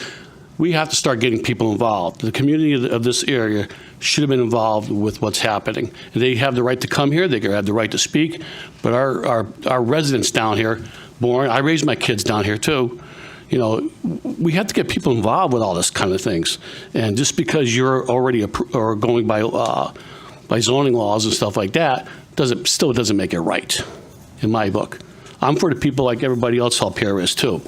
But we have to make sure that our communities don't get pushed out because of bigger developments. That's my key. I don't know if you understand what I'm saying. I just think that your original plan was the one I loved, like everybody else. I really did. That was a beautiful mark. And the lamps across the street at the pond, those are like antique. Did you see those lamps across the street at the pond? That'd be beautiful going around those buildings. It really would be. Thank you. Deputy Mayor Scala. Thank you. I really hope that this works out. I appreciate all of the time and the effort that you guys have put into this.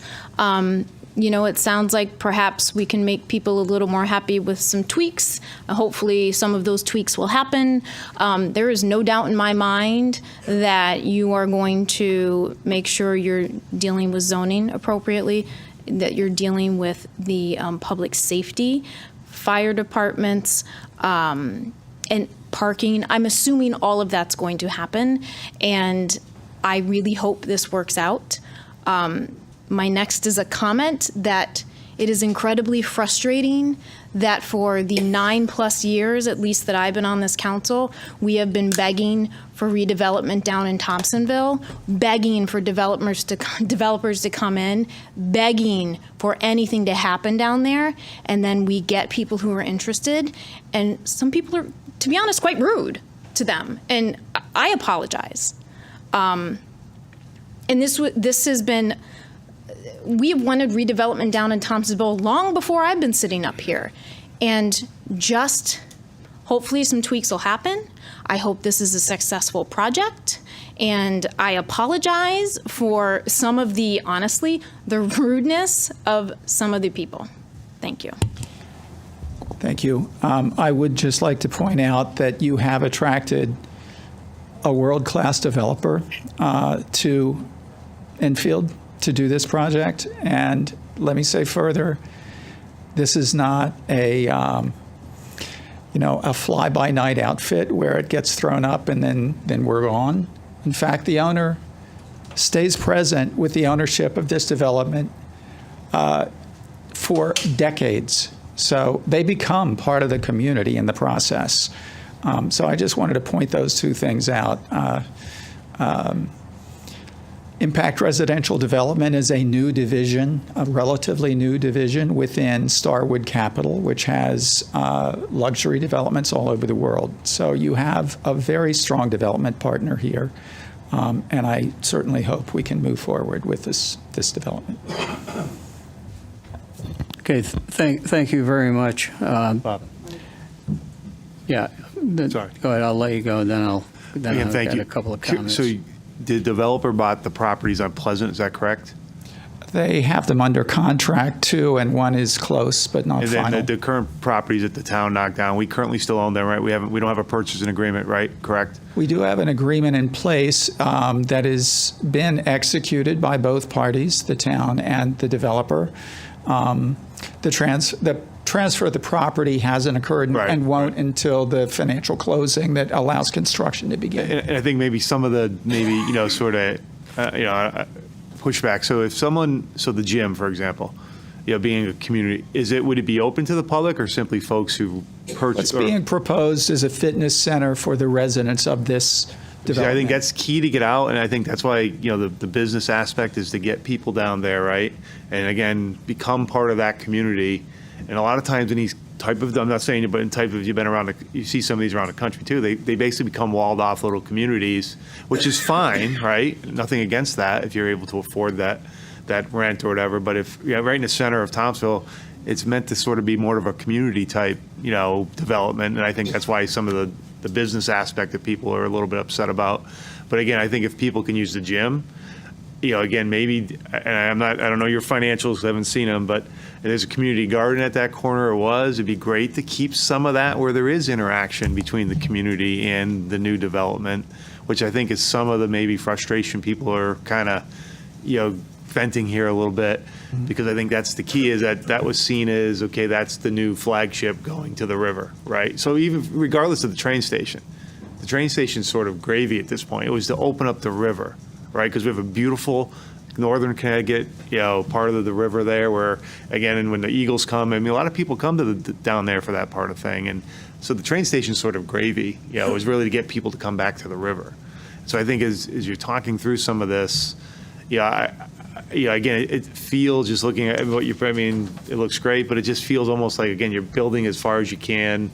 You're just kind of adding a number of units that, in my opinion, maybe a little bit more than we need. And again, maybe have some of that community aspect where you have, some local vendors, you have a community garden, something that connects the development with what is already there.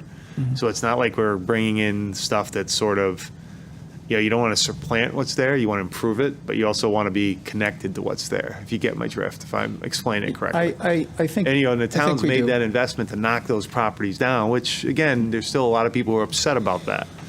So I'm just saying, again, as you look through kind of what's going on, and because, again, some of those properties down there, too, that you abut are beautiful, old, there's some properties there that are just historic and have things in those buildings that aren't made anymore, right? So how do you connect that? Is just trying to sell this project. And I think the parking, I know it seems a little, when you're thinking of, hey, we're meeting your zoning regs, but again, there really isn't a whole lot of area to do all this. So I think just those sort of things where maybe the units come down a little bit, you do a little bit more connected to the community, and maybe ease some of that angst, that folks are feeling on parking and other things, to get people to come down and spend money in Thompsonville, right? That's the point, is get people to come down, spend their hard-earned money there, have whatever it may be, a bagel, come down, coffee, whatever it may be, and have a good time and go home.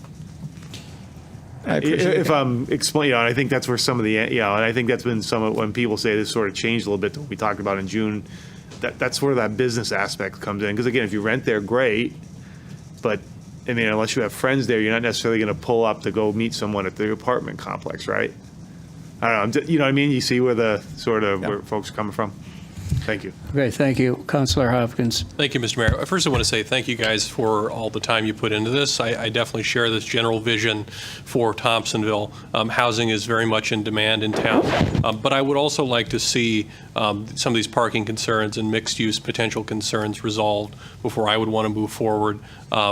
Whether that's maybe a business plan in an executive session or something like that.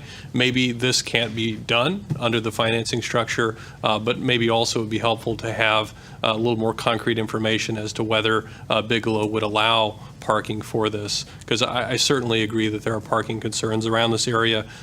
P&Z, the P&Z requirements are no doubt met, but the council does have some input here via this challenge grant application. I think ultimately we want to make sure the matching grant money that we're offering is a good investment for this, the best it can be. Thank you. Okay, thank you, Councilor Hopkins. Just a couple of comments overall. Thank you for your presentation. At first, I was a little perplexed as to the mixed development from the June through now. Considering that there isn't that much of a difference from the original plan to now with the commercial and retail space and what was originally planned, I don't have any issues with that. I do like the idea of the community gym. I do like the idea of, I think the overall plan, I think, is a good plan. We're looking for a vision for Thompsonville. I totally agree with that vision. To improve the area, and it's definitely be a big improvement. Now to your neighbors that are a little more down the street that have a developer there, I just wanted to make sure that we have a good working relationship with the abutting property to the other side, and that developer who's doing a real nice job on the North Main Street area. I do like the idea of you communicating with Bigelow in regards to the parking, noticing that there are, more units than proposed, and I don't really have an issue with that. I just think that the improvement to the whole area will improve. It will be like a trickle-down effect, the improvement of that particular area, because it took us several years in order to get rid of the Strand and the Lamagna. Now that that's down, and we do have a well-known firm coming in and giving this vision to see for Thompsonville, if we can, when you start your art meetings, I think some of these concerns that we all have here, hopefully that they all can be ironed out, but maybe not to everybody's liking, but for us to be able to move forward with this particular project, match with the grant and all of the grant funding to move along with this project. I'm in support of this project, considering, everybody was saying, they always talk about Thompsonville. Now we're looking at revitalizing the area. We are doing that, and this is a great plan for it. So I am in total support.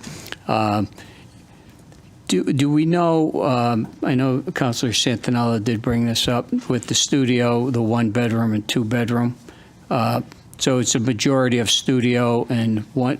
No, it's slightly, a slightly higher percentage of 2 bedrooms than 1 bedrooms and studios. Yeah. It's roughly 50-50, but it's a couple more 2-bedroom units than ones in studios. And frankly, the reason for that is so that we can be competitive when we apply for tax credits with CHFA. Correct.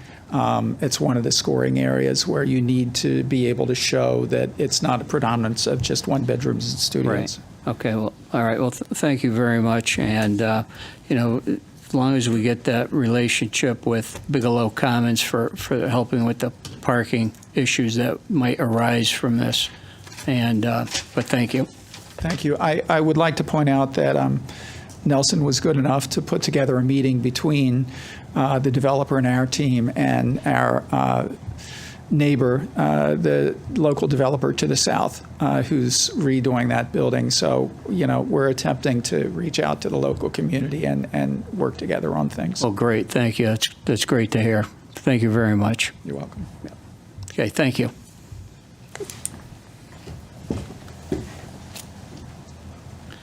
Okay, next we're going to be moving on to public communications. Before we open public communications, I want to remind everyone that are Enfield residents, you'll have 5 minutes to address the council. Please refrain from any personal attacks or personnel matters, and we're not going to be responding to public comment.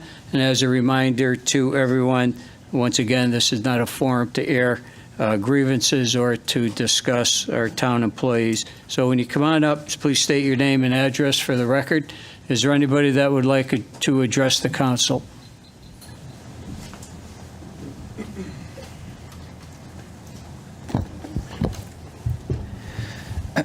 Can you hear me? Okay, it's on. Zach Zanoni, 6 Howard Street, Enfield, Connecticut. I just wanted to come up a little off the cuff here and thank council for those who have raised concerns about the project. I was a little busy over the weekend, so I didn't have time to send an email. But I am disappointed with what it was presented. When I saw it in June, I was ecstatic, and it was honestly the best part of my day when I saw that. I was out in Arizona, stranded in the desert, so it was like really awesome to see that watching on television. I think when you're thinking about going on North Main Street, entering Thompsonville, this is the project you're going to look at. It's going to be the first thing most people are going to look at when they go into Thompsonville. We have to think about, what do we want to set the standard, not only for what people see when they enter Thompsonville, but the developments that are going to be contingent upon this being constructed and help encourage. So I have concerns not only with the architecture, which has changed from the June proposal. I think there's other mixed-use projects that are more in line with character. We've seen them in Derby. We've seen them in West Hartford. They're not just based on socioeconomic status. As I referenced, I think, to someone earlier, there's a mixed-use project being proposed in Derby. In their downtown, their socioeconomic status is $20,000 lower than ours. It was also conferred to me by a town employee in June, who I won't name, said that this would be a market rate project, so I'm confused on how that has changed. And I just think, as the council, I would encourage you to recognize that there's a public stake. Of course, you'll be voting on that tonight, so there is a public stake in this project. So I think it's incredibly important that you assert yourselves in terms of the community, because they have really voiced their opinion, I think, also on social media when they saw this, because I just don't think it was what was conveyed to the residents. I think mixed use is really essential, especially on a main strip like that. I'm not opposed to all residential projects, but when you're talking about it being on a main street, I think that's imperative that that occurs, and that the architecture is something that really helps set the standard for what we're going to continue to build in Thompsonville. And I think as Enfield, we need to recognize we should never settle. I think residents made that clear when we talked about the POCD and what was illustrated within that. We should never settle as a community, and we always should fight for the best that we can get as a town. So with that, I conclude my comments. Thank you.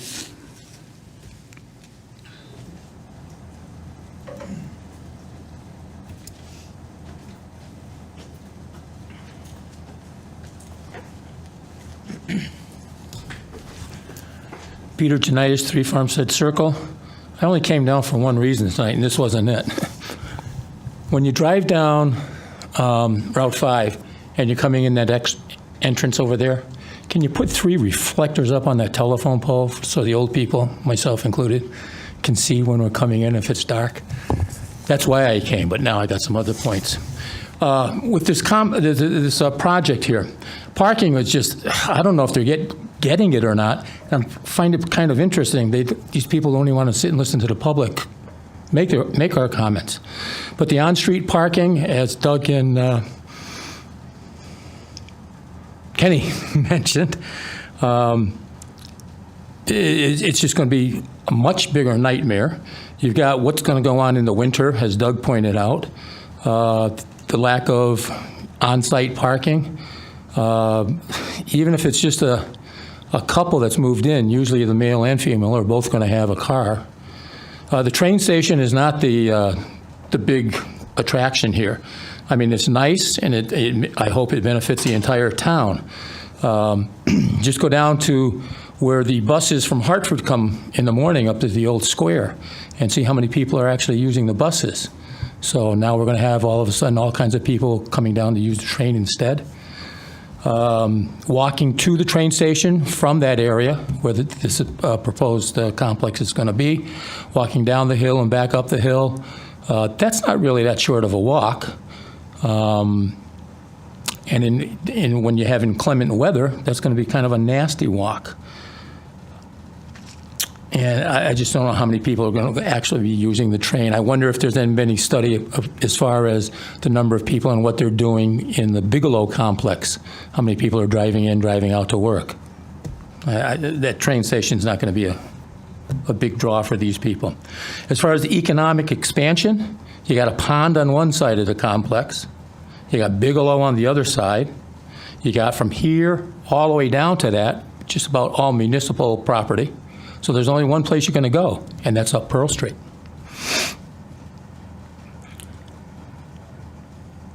People are talking about, bringing the people into the area and stuff like that. Right now, you had the Strand, you had the drugstore that was there, and you had the Lamagna Center there. Basically, hardly any people living there. And now you're going to throw in a few hundred more people there. And what are you going to do for those people as far as the infrastructure? People who live in places like this, they want someplace to go out and eat, within walking distance a lot of times. They're going to want someplace to go out and have a drink or two. They're going to want to have someplace to go do their grocery shopping. Now, Corona's the best place in town, I think, but you've got to give them something else besides that. What are you going to have for improving the infrastructure of the area to bring places like this in, and also the traffic. I mean, if these people are going to be driving to work, I just can't imagine what it's going to like to be getting in and out of there in the morning rush and the evening rush. People aren't going to go out there and walk at night in that area. I don't care who you put in that place right now. Unless the other places, when you look at a place like Springfield and you look at the North End and what they did there, they didn't incorporate places like this. I hate to say it, but they demolished the whole place and built up from the ground up. And now it's a nice area. And this is not an overnight project. This is a long-term thing to get going here. Like some of you, I thought the idea was a pretty good idea at first, but to me, it's just too many people in a small place with not enough infrastructure going in there to meet those people's needs. Thank you. Okay, thank you. Yep.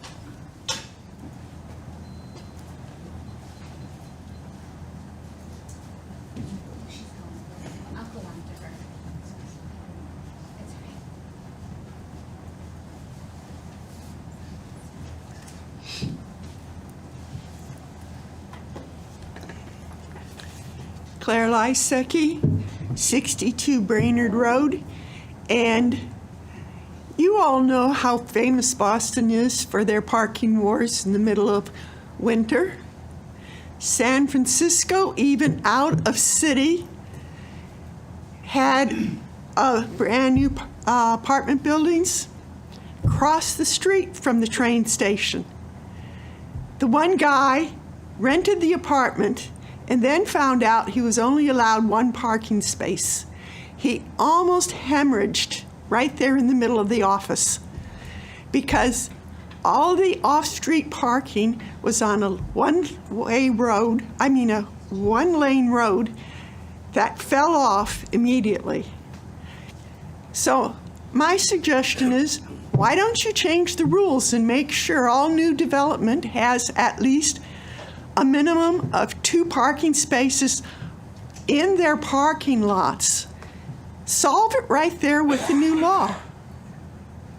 Because it's horrible it's useless what they suggested, that, oh, you're just going to be able to park off street. You can't, or on street. Nobody can do that anymore.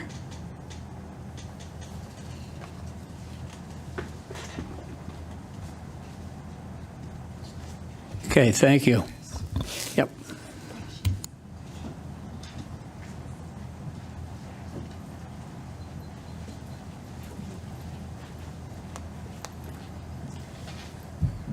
Hi, my name is Nicole Jem. I reside at 40 Highland Park.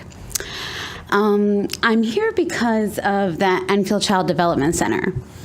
I had emailed and I got a quick response, but last week was school vacation, and because of staffing issues, we were told that the hours at ECDC were to be 8 to 5:30, which, as a working family on a fixed income, sometimes with travel, it becomes very difficult to drive and meet your 8-hour shift at work and then have to be back in time to pick up your child. I'm happy I did catch part of the budget meeting, because if you want to draw families, younger families in, we have to look at the social services, which I believe ECDC is a part of, and we need to get more staff so that way we can cater to more families instead of having outrageous wait list and limited hours. Now, the limited hours were supposed to go over and spill into this week too, and as soon as I heard that, I emailed immediately. I was appreciative of the response, but out of I guess what to my understanding is that because 6 essential staff are on FMLA or about to go on FMLA, it affects the rest of us families who, again, are on a fixed income, who utilize, whether you're on a sliding fee scale, which makes it very appealing there, or you receive Care for Kids, you go to the center, who provides great things for all the kids. I've been a part of the center for 14 years. They provide field trips. All the staff is very nurturing and caring. But what are families supposed to do if we have to shrink our hours and still pay our bills and still pay the tuition? Alternatives were given to us. Reduction in fee if we have to find alternative care. I'm not sure about anybody else, but finding alternative care for an hour and a half to get your child on the school bus at 8 years old is extremely difficult, especially if you're an essential worker and have to get to your place of employment. That's what these centers are there for. Out of 100 families, 60 families were to be affected versus 100 families opening earlier versus later. We did luckily get accommodations for, they went and looked at, they started this new sign-on thing electronically instead of handwritten, and they did accommodate some of us families to drop off at our normal time. So I am allowed this week to go to bring my daughter, but I'm told this is a temporary fix, and I want to know, what does temporary mean? Because when I look at it, if we don't have enough staff and we're not pulling enough people to apply to these positions, and if you go on the town website and look at teacher aide positions, it's like $15 or $15.96 an hour to trust these people with our kid lives. Now, they're teaching them, they're guiding them, they're becoming friends, they're trusted adults. If we need the numbers, we have to make it appealing, which goes to the budget. If we're trying to stack up the money to draw in these bigger people, what about the smaller people that make things running round, that keep things going, keep the hamster wheel spinning? You need the small person to keep the bigger person working, and I don't want to forget that. And it was mentioned in the email I received that they are trying to propose a $2 increase for the jobs. But is that going to come July? It's April. My family can't wait till July to have more staff in the building to watch the kids. And it's such a great community there, and I think it's completely underrated, and I don't think they get enough respect over there. They've been shifted from building to building to building over the years. They have had classrooms taken away from such a big community to keep sharing and shrinking with Stowe, which is another great service. I'm not discrediting Stowe, but Enfield Child Development Center is a big enough community where they do deserve their own space and enough staff to care for our children. And I would like to see something done, either get more staff in there, raise the bar for money, or let's not be so, I don't know if it's cringy on the hours and not paying benefits. I don't know what it is, but we really need to put more support into that building for all of the people that run it. That's it. Thank you. Yep.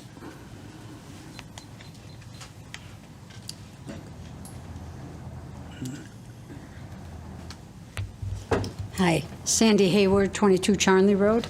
And not to beat a dead horse, but on the parking situation, even the Bigelow Commons solution, that's a little bit of a walk. That's a bit of a walk to get down there. And as a woman, and I don't know how you guys feel about it, but that would terrify me to make that walk at night. It would terrify me.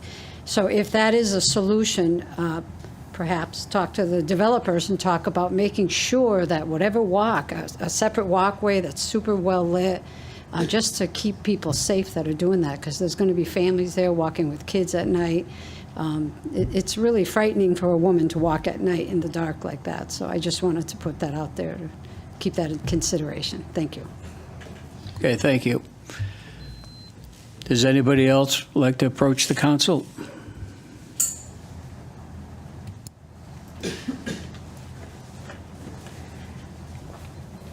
How are you all? My name is Scott Dryberg, Roosevelt Boulevard, Enfield. I've actually been to the Public Works Department trying to see if that was the right place to get this corrected. I recently had solar put on my house, and the town came out, thankfully, correcting these people, putting it all, this is the way it should be, this is what we want before we give you the permit. I spoke to him about this situation, the corner of Washington and Brainerd. When you're going south from the Mass line, which is Roosevelt, to the right, there's electric boxes. They're huge. Recently, I got pictures of it from tonight. Somebody ran into one of them. When you look to the right, you cannot see that other car near the convenience store. So you pull up a little.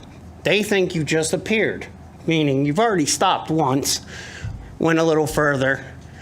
This gentleman that came to the house for the electric, to reiterate, he says, oh, that's my field, which he was there to inspect my solar, which I said, great, can you look at that on the way by? This was October. So if it could just be maybe looked at, these boxes, and there's a church there to the right, convenience store. These boxes are probably this large. The electric wires are down to the ground, and these are the large cables, where basically it's where the kids are walking near the sidewalk heading toward Prudence Crandall. You know, so I've been to the Public Works, got this other gentleman that was an inspector. Let me look at it on the way when I leave your house. This was October. So I was just wondering, and I watch your channel all the time. It's the first time my wife said, go ahead, go, but behave yourself. Don't laugh. You lived in my neighborhood, Mr. Nelson. But anyways, that's all I wanted to say. If you could really check that out, because I've been almost just retired, but I've almost been hit there a couple of times. So like I said, you stop legally, you creep up. These guys think you just got there. And it's been, you know, T-bone time. I don't know how many accidents have been reported there, but right now, one of the boxes is completely demolished. That's all. Thanks a lot. Okay, thank you very much. Yeah. Is there anybody else that would like to come and approach the council? Second time? Okay, declare public communications over. Next, councilor communications, Deputy Mayor Sakala. Thank you. I just have a couple of items. Ms. Jem, I agree with you. I think the ECDC Center is underrated. I would love to have more staff there, more help, and give them all the notoriety that they deserve. So through the mayor to the town manager, I know you did send an email response on that, and I appreciate that. Is there a way in your town manager report to sort of talk a little bit about staffing? And along with that, I think along with some of the issues at the ECDC, staffing as far as like seasonal goes. I know we discussed last meeting regarding buildings and grounds and some seasonal work. Have we gotten, a decent amount of interest in that? Is it something that should be bumped up, that wage should be bumped up too, because that is hard work. And I think there might have been some recreation positions, lifeguards or something like that may be open. So if you could address that, if you're prepared for your report, that would be great.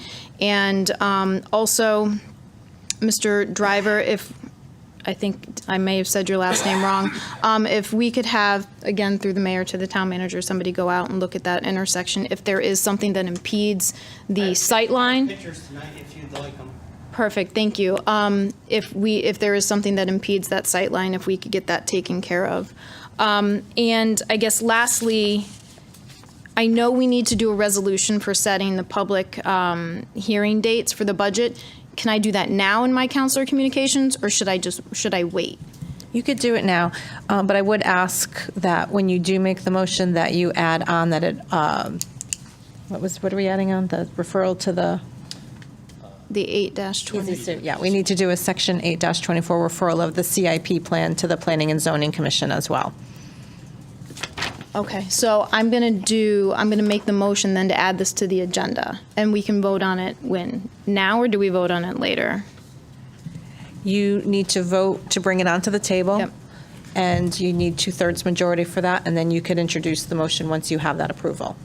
Okay, I'm going to attempt to do that, even though I may mess it up.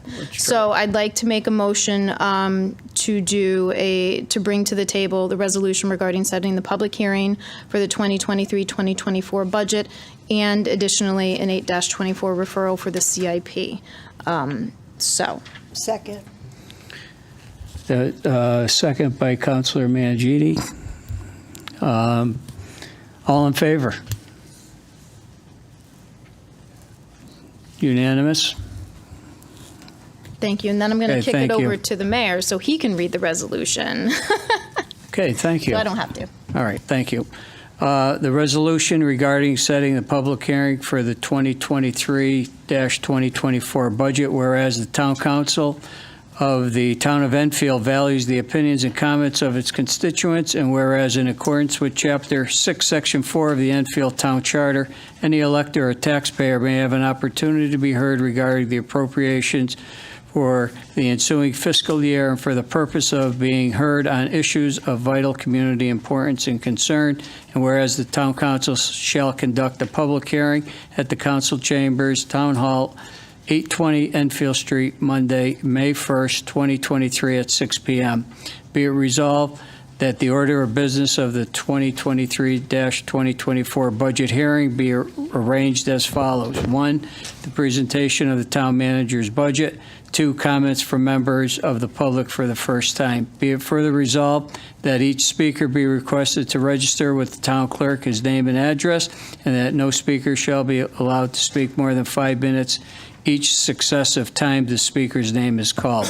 Additionally, any speaker who is not registered with the town clerk will be allowed to speak only after those who have registered no longer wish to speak. Date prepared April 17, 2023, prepared by the town manager's office. So moved. Councilor Nelson, and a second by Deputy Mayor Sakala. Any discussion on this? Councilor Hopkins. Just a point of question about clarification through the mayor to the town manager.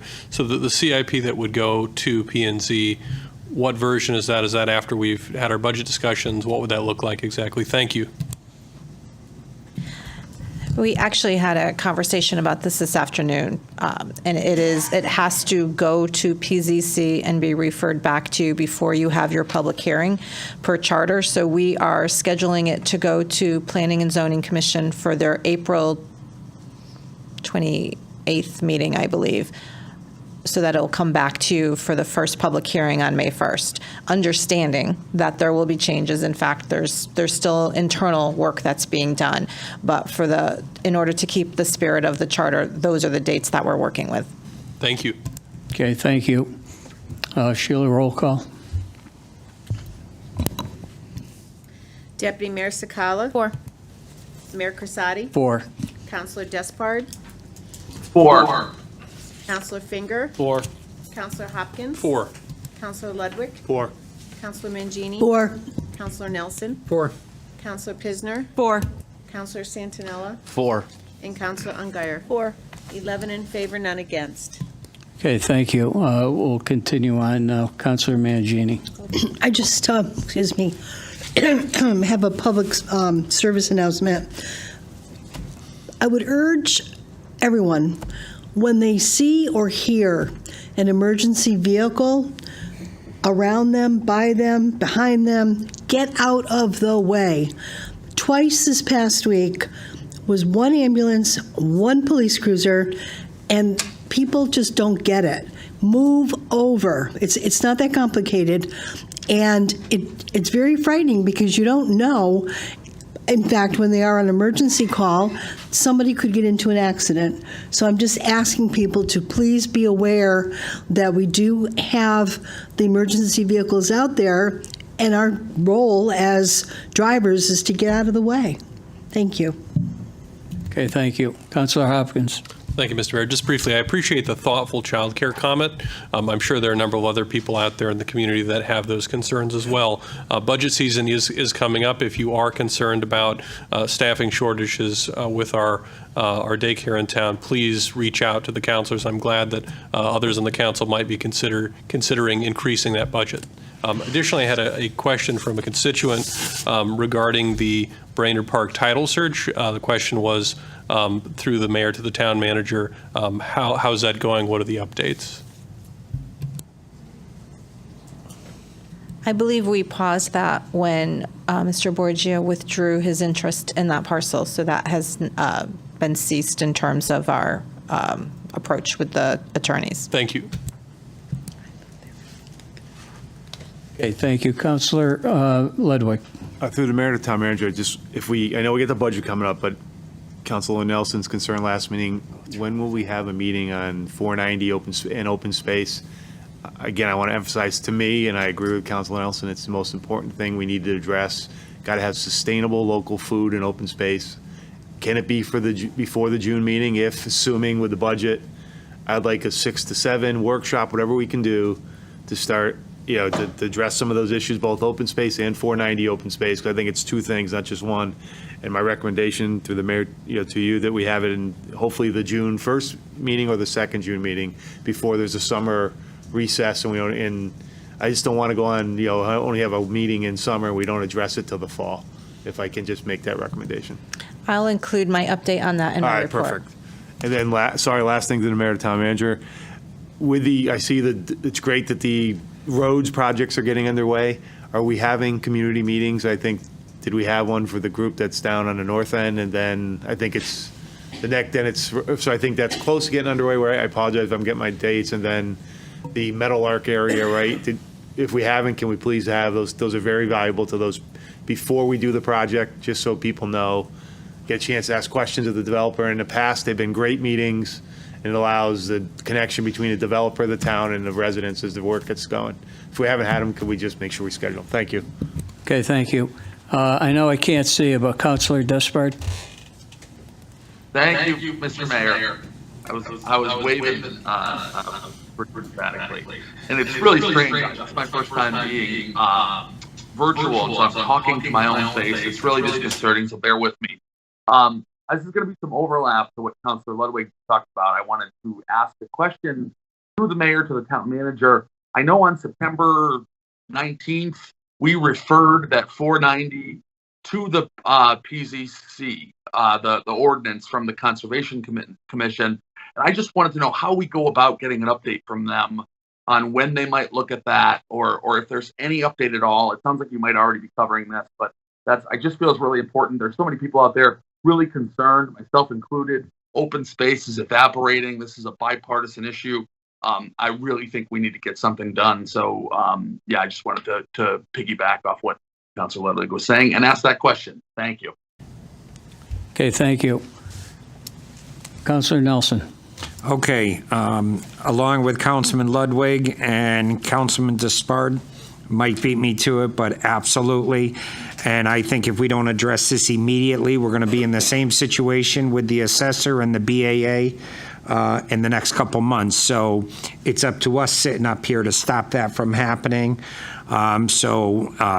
People don't get blamed for doing things or not doing things, and it's in our hands right now. So I want to make sure it moves forward. Next, the ECDC. I give them all the credit in the world. I mean, it is an absolutely phenomenal program. I think they do so much for so little, what they have. I do agree with you that it seems like Stowe is bursting at the seams. I never realized how bad it was until I went to read a book to the Children's Day, and I had the time of my life. Had green eggs. Oh, Bob, you were there. Had green eggs and ham with them. I was a little nervous about the green eggs, but I was a sport. I hate them. I've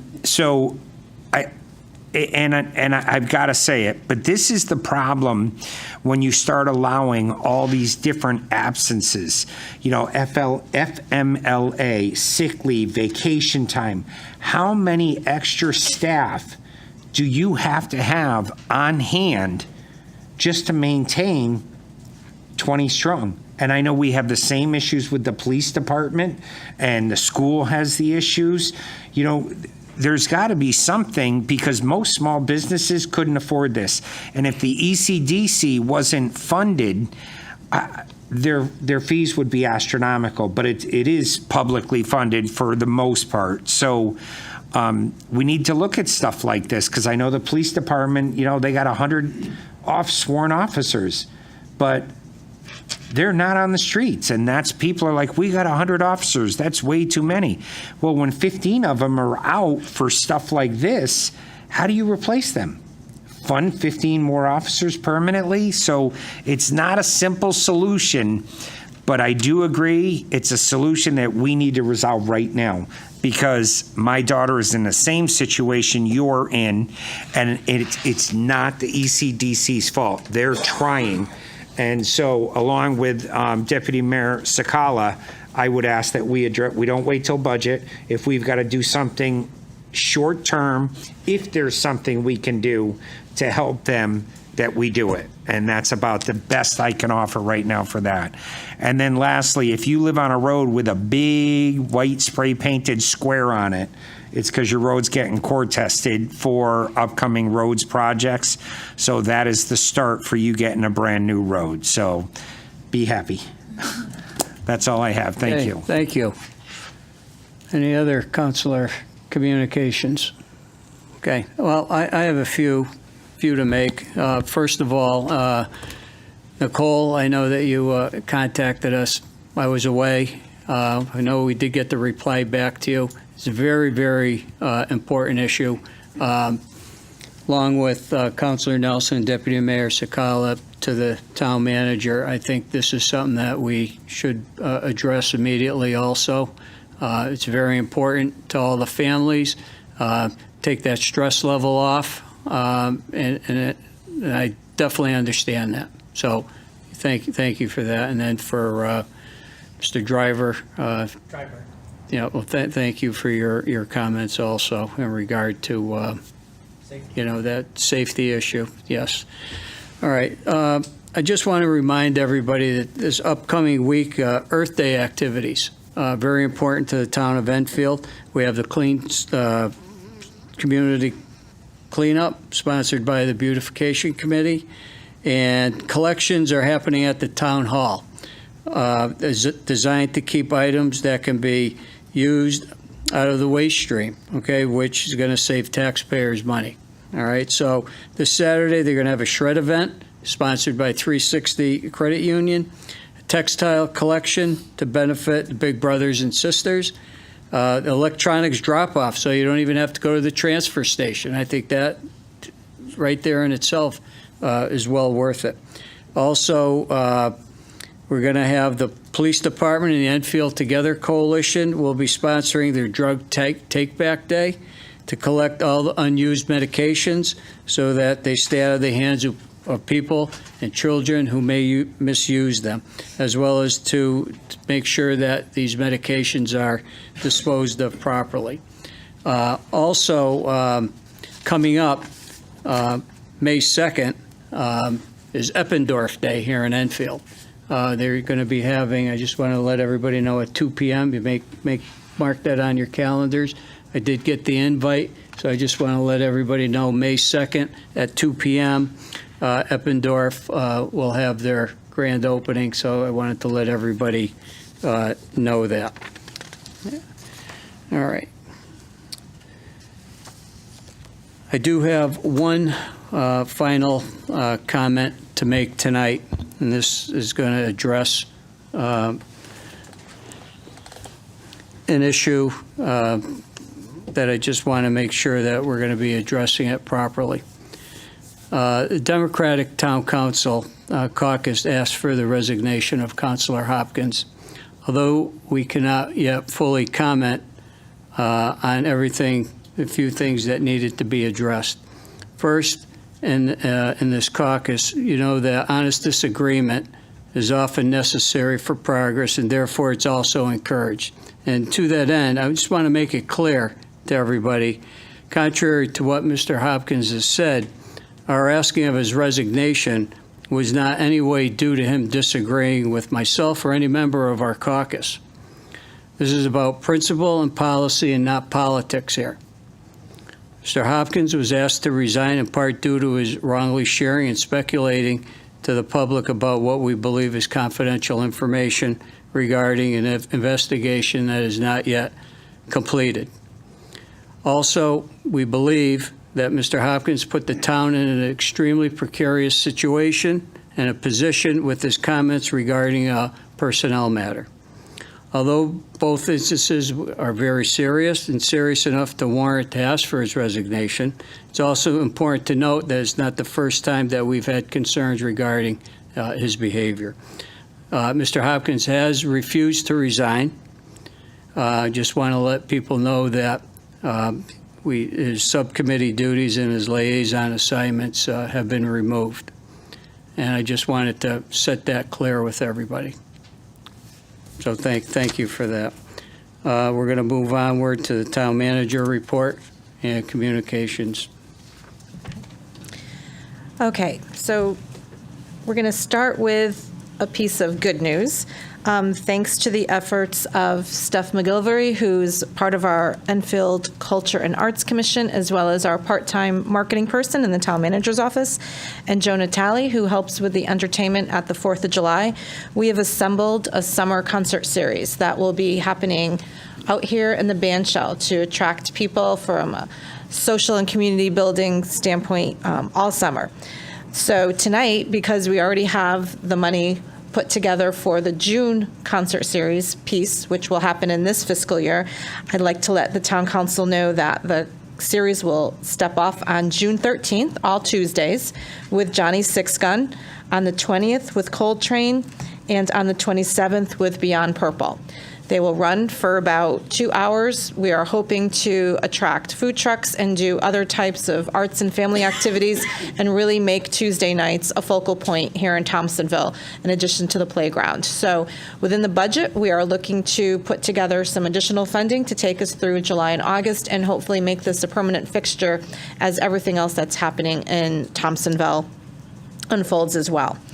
The second item, to address the deputy mayor and also concerns from the audience, we do have consistent challenges with staffing.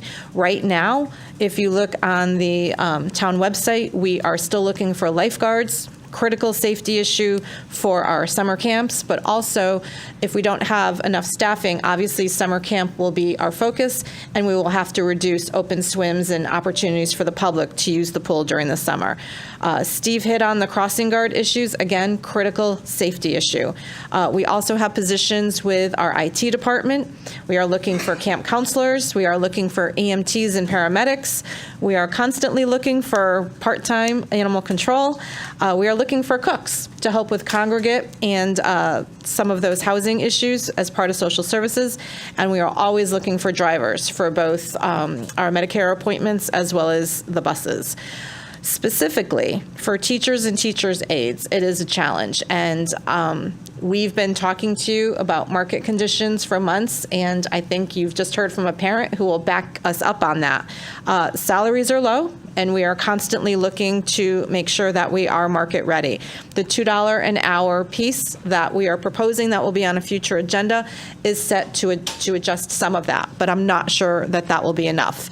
Currently, the staff at Social Services have gone back in and reviewed contract language and are now offering overtime in order to expand those opportunities for family who need the early morning drop-off or the late afternoon pickoff. And I do believe that you were the benefit of that contractual language change. So everything's moving in the right direction right there.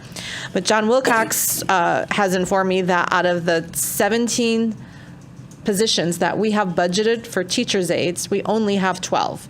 So we really need to get everybody on board with advertising the fact that we need these positions. Because what's important to know is that we are obligated to honor federal legislation such as FMLA. We have to honor sick time and bereavement leave and everything else that comes with our employee contracts. It has left us in a very precarious situation. So tonight, the highlight and the showcase is on ECDC, which is an incredible service that we offer to the community. And let me just say, while school readiness programs exist statewide, there are very few, if not, I think we might be the only one, that is a municipally run. So again, to the point that we make about the robust level of community benefits here in Enfield, this is one of them. So we will continue to update you as to where we stand.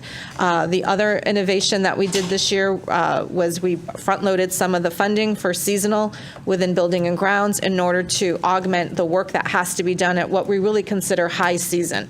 The grass is growing, maintenance is happening, the parks are being used, there's high use. But yet we have to honor vacations and time off and sick leave and everything else. So we're really hoping that if we can attract a young group of people to come and work for us over the summer, that work will continue to be done with minimal interruption with our staffing issues. Third, I want to just make reference to the impact residential development. There are going to be a mix of market rate apartments, but there's also going to be a sliding scale based on the AMI. So some are going to be 80% below, some are going to be 60% below, some are going to be 40% below. So it's going to be a mixed community. And there was talk in the beginning of, I think those numbers switched, but now that they have so many more units, they're obviously looking to capitalize on those tax credits that are available to them. So some of those numbers have shifted, but there are market rate apartments, and then there are that are going to be based on people's income. So it'll be a nice mix of many different types of people within that. Fourth, open space in 490. We've been talking about this internally as well, and actually the town attorney's office forwarded us some model ordinances, and the one that the planning staff liked was from Willington. And so what we saw, starting back in September, when you referred it to Planning and Zoning Commission, they were in the process of the POCD. That has now come to fruition, and we had to wait because if you look at the state law, which I'm about to pull up, you have to include reference to what you're doing with your open space has to be within the Plan of Conservation and Development. Let's see. So what we have to do now is it has to come back to you. But what we're going to be looking for you to do is there has to be some parameters. So one of the issues is in our Plan of Conservation and Development, the way the language works is that it could be anywhere in town. So we as a policymaking board now need to put some guardrails on that. What does that mean? Does that mean if I have a 5-acre backyard, I can declare it open space? What if I have an adjacent piece that, is not really used as a yard, but I want to declare it as such? Open space versus 490, two different differentiations. We here have to set what that definition is, and then the Planning and Zoning Commission will take it and put it in the Plan of Conservation and Development. We've talked about the Plan of Conservation and Development in the past. It can be changed. It is a fluid document. So you can make changes and recommendations. But the good news is that the piece about open space already exists. We now have to hammer out the details about what we want it to look like. So I did speak with the planning staff. They are looking at bringing that back to the Planning and Zoning Commission now that all of the I's are dotted and the T's are crossed, at one of their May meetings, at which point it would come back to you, and there would be recommendations about how you want to tackle what that looks like in terms of the new ordinance. And then the last piece, I will check on the community meetings, but I'm pretty sure that John Cabibo told me that one of the contractors, one of the awards was given to Hinckley and the other one was given to Spazzarini, and I do believe meetings are being set up, but I don't know when. But I will say that we have been doing monthly communications with the neighborhoods affected by the South River Bridge closure, and that has been going very well. So we're going to mimic whatever that model is in terms of notifications and timeliness. All right, excellent. I think it's a great idea, that communication with the residents. Yeah. Perfect. Councilor. Thank you. Through the mayor, again, appreciate that. I agree. Those meetings are fantastic, and I tell you that the contractors do a great job. I mean, it's one of those things that we do that people, and it helps the neighborhood. You don't have, so even though you want a new road, but then when you actually go through that process, Right. it's a big. So I appreciate that. I appreciate your explanation on the, on the open space as well. I agree. It's two different things, and I think we need to address them. I appreciate that suggestion. And I'm just saying this to you, hearing some other things around the country. Again, for the ECDC, I guess I just want to be honest, I'm not sure $2 is going to make a difference, be up front.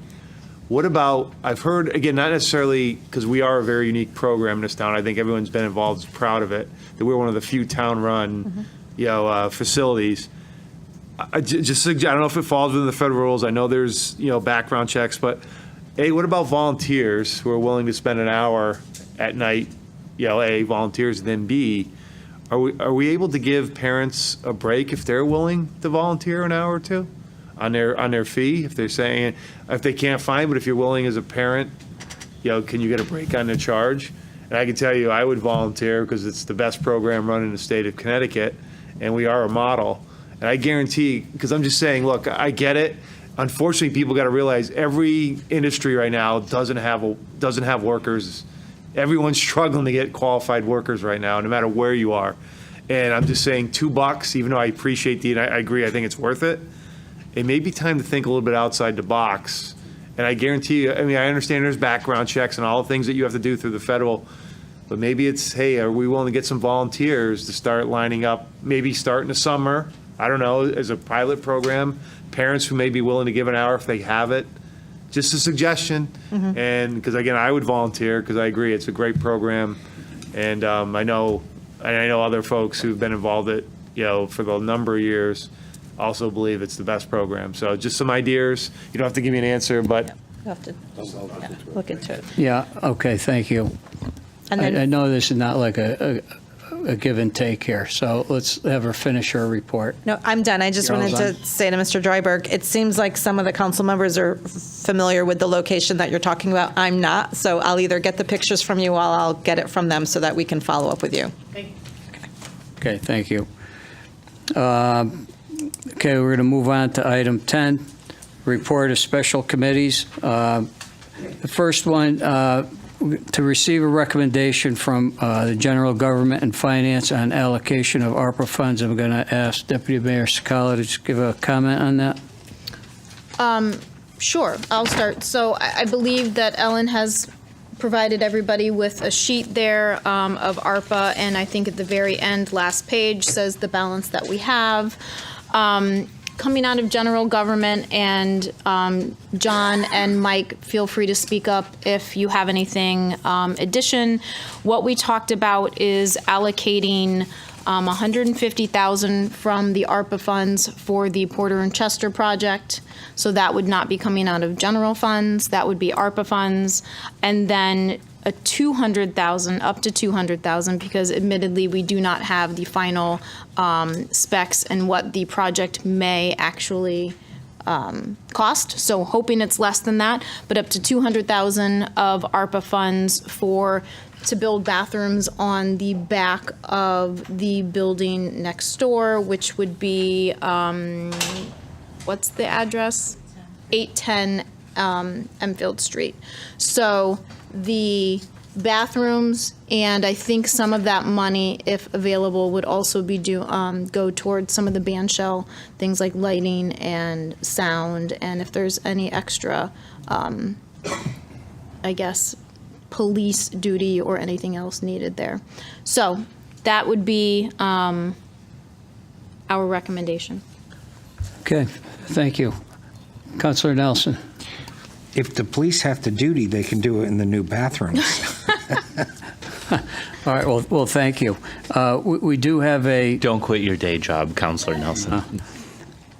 So based on that recommendation that we just received, I do have a resolution. Be it resolved that in accordance with Chapter 6, Section 8F of the Town Charter, the following transfer is hereby made from COVID-19 Fund Revenue Grants COVID Federal, $350,000 to 132 Weymouth Road, miscellaneous expenses, $150,000, and construction for Higgins Park bathroom, construction services of $200,000, date prepared April 17, 2023, prepared by Town Manager Ellen Zapusasu. So moved. Second. Councilor Nelson, and seconded by Councilor Santinella. Any further discussion on it? Oh, Matt, where are you? Matt, you there? He's here. Yep. Thank you, Mr. Mayor. Oh, you're behind me. Okay. So I just wanted to say, I'm having a little bit of a hard time. I respect the work in the subcommittee. I respect the recommendation. I'm just having a hard time with the concept of spending basically our last $200,000 ARPA on bathrooms for a park that the public has never endorsed. We've invested millions of dollars downtown. Don't get me wrong, I'm glad we've done it. We've needed to do it. I'm just not sure the bathrooms are that high of a need right now, especially as we go into budget season. I'm wondering if there are other areas that would be better use. But with that said, it's not the end of the world if we vote these bathrooms in. If I'm outvoted, it's not a bad thing. But I guess there's a need for them. I just think there's a better way to do it. You can budget this over a couple of years to get it done. I think there's a perception out there anyways that we're spending a lot of money downtown and we're not really spreading it out. And so, that's where I'm coming from with this. And I just, wanted to share that. So thanks. Okay, thank you. Councilor Santinella? Yeah, I respect Councilor Despard's opinion on this. We had a conversation about this. We can't fault ourselves because Town Hall is here. This is where it is, and this is where we are creating activities to bring the community together. It just happens to be in a district that I represent, and it's not a district thing. It's about town-wide and us offering things for everybody. And whether you live in Shaker Pines or in the presidential section, Johnny Six Guns is here for you, and we hopefully will have a place for you to go to the bathroom. I think that this is going to be an amazing addition. We have the 4th of July celebration here. There's always a need for that kind of facility. So I respect that there's a concern about where money is spent. I respect the fact that, we're getting to the end of ARPA funds, but the point of the ARPA funds was to spend them on things that would better the community. And I think that this is a great project that does that. So thank you. Thank you. Councilor Mangini? Thank you. I do agree with Councilman Despard about the bathroom money. But again, I'm going to support this resolution in its entirety. One clarification, a person had been in the audience earlier asking about Porter and Chester, and I apologize. I just want to clarify to this person and to TV Land people that the town of Enfield has submitted the State of Connecticut Communities Challenge Grant Program application in conjunction with Leading Edge Construction for the reuse of Porter and Chester Institute building on Weymouth Road.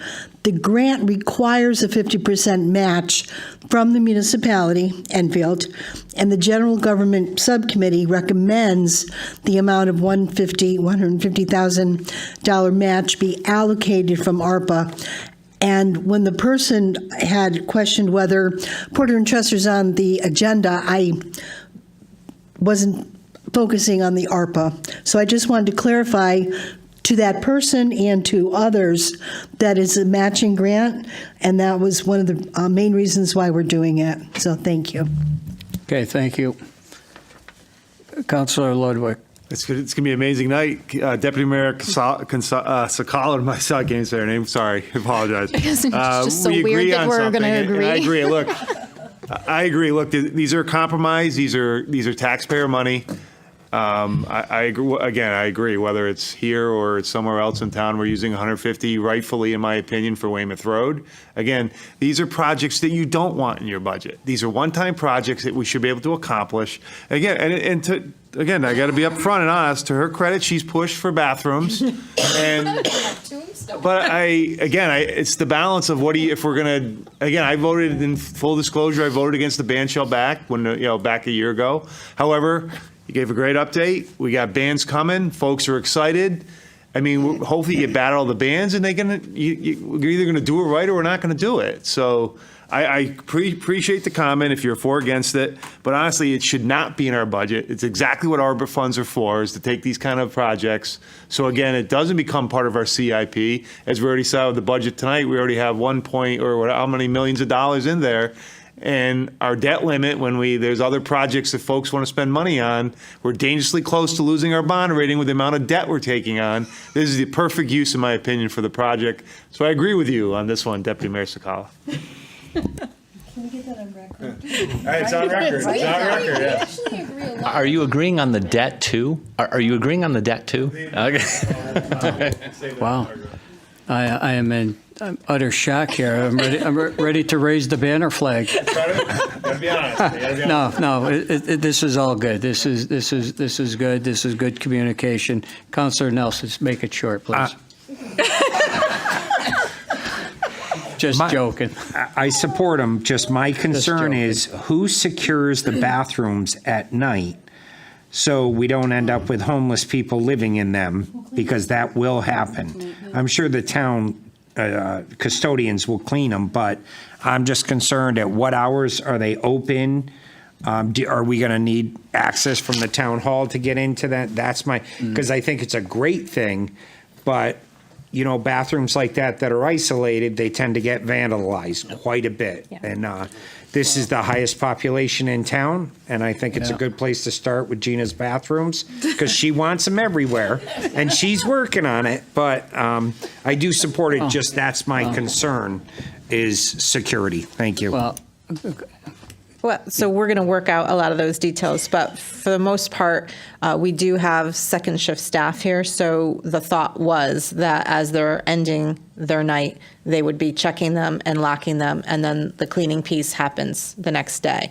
For any of you who have the opportunity to come by here, ever since March, due to the nice weather and even some days before that, this parking lot is full. The basketball court is full. People are starting to walk on the track. They're walking by the brook.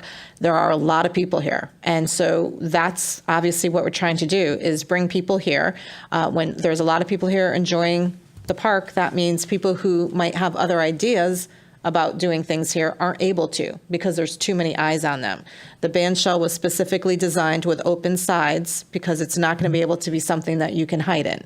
Bathrooms, the same thing. They'll be part of the campus that's being created, but they will be really specific to daytime events. And then if we're having something in the park or at the band shell, it will be linked to those hours. Okay, thank you. I just want to make one comment in regard to the bathrooms. I think it's a great idea. It's something that is needed. It's needed for everybody, all ages, and I'm really concerned about the number of complaints that we've had in the past about handicap accessible bathrooms. Every time that there's an event here, that's the first phone call that we get. Are there going to be handicap accessible bathrooms? And at times, it does create a problem and an issue.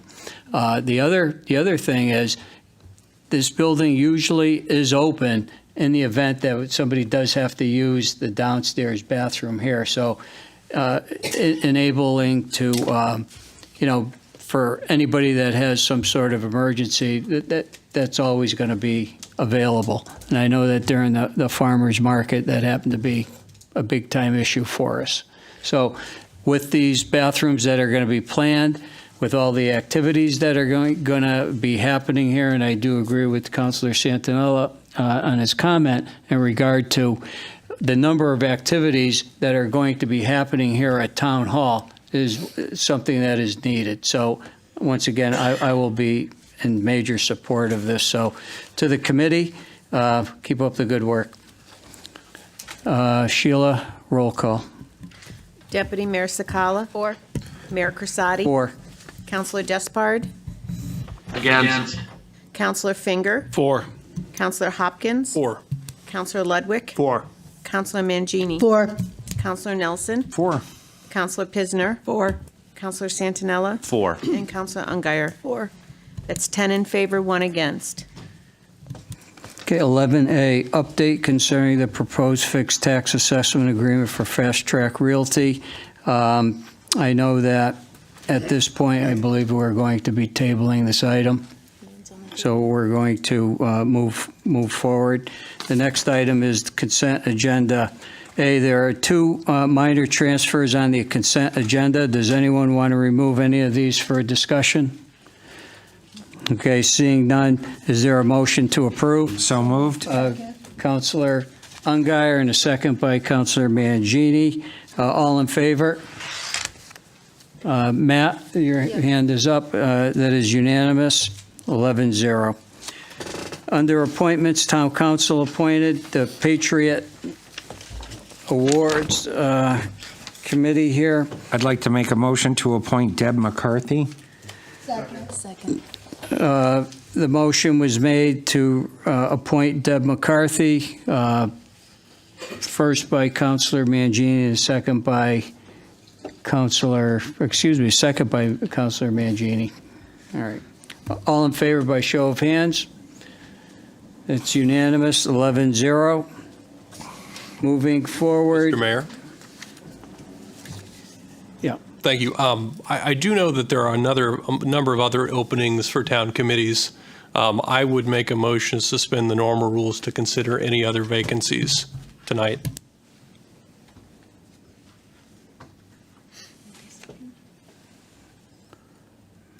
I oppose. Who, what? I mean, that's a broad statement. I don't, there's no second. We're going to be moving forward. Thank you. Okay. Next will be item C, discussion resolution. The disposition of the town-owned asset Nathan Hale School. This item, I think we're going to be tabling this because I don't think we've heard anything in regard from the state on the forgiveness request, so I'm asking for this to be tabled. Item D.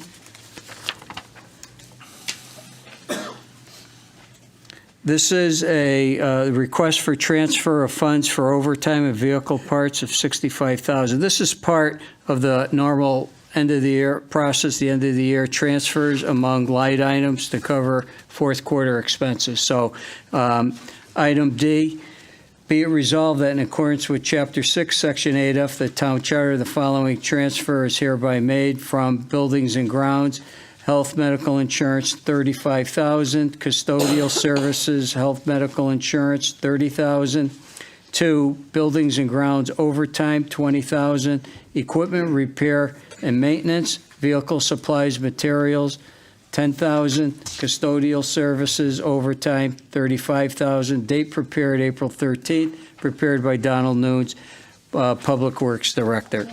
Councilor Mangini, and Second. a second by Councilor Nelson. Are there any discussion on this?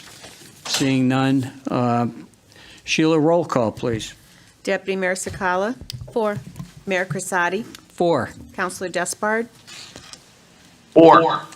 Counselor Finger? 4. Counselor Hopkins? 4. Counselor Ludwig? 4. Counselor Mangini? Counselor Nelson? 4. Counselor Pisner? 4. Counselor Santinella? 4. And Counselor Ungary? 4. 11 in favor, none against. All right, the next two items are, I consider them to be exciting economic development opportunities for the town.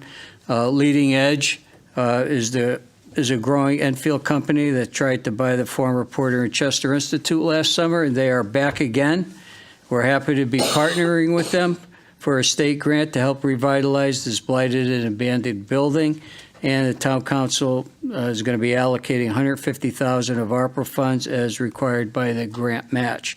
Also, applying for a second community challenge grant to support the impact residential development work to continue its due diligence. There is no cash match for item F once we get to it, since the town already contributed to the project by paying for the demo remediation work. So we'll move on to item E right now, and this is the resolution authorizing the town to submit a Connecticut Communities Challenge Grant application to the Connecticut Department of Economic and Community Development for the proposed 132 Weymouth Road redevelopment project.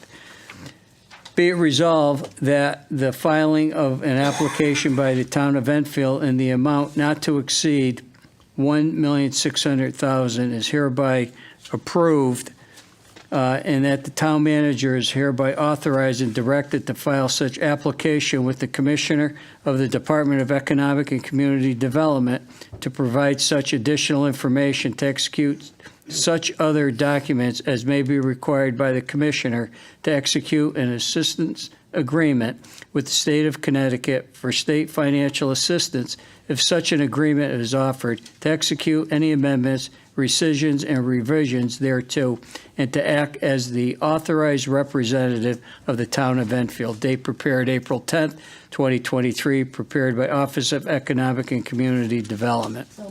Councilor Mangini. Second. And a second by Deputy Mayor Sakala. Any discussion moving forward on this? Sheila, roll call. Deputy Mayor Sakala? 4.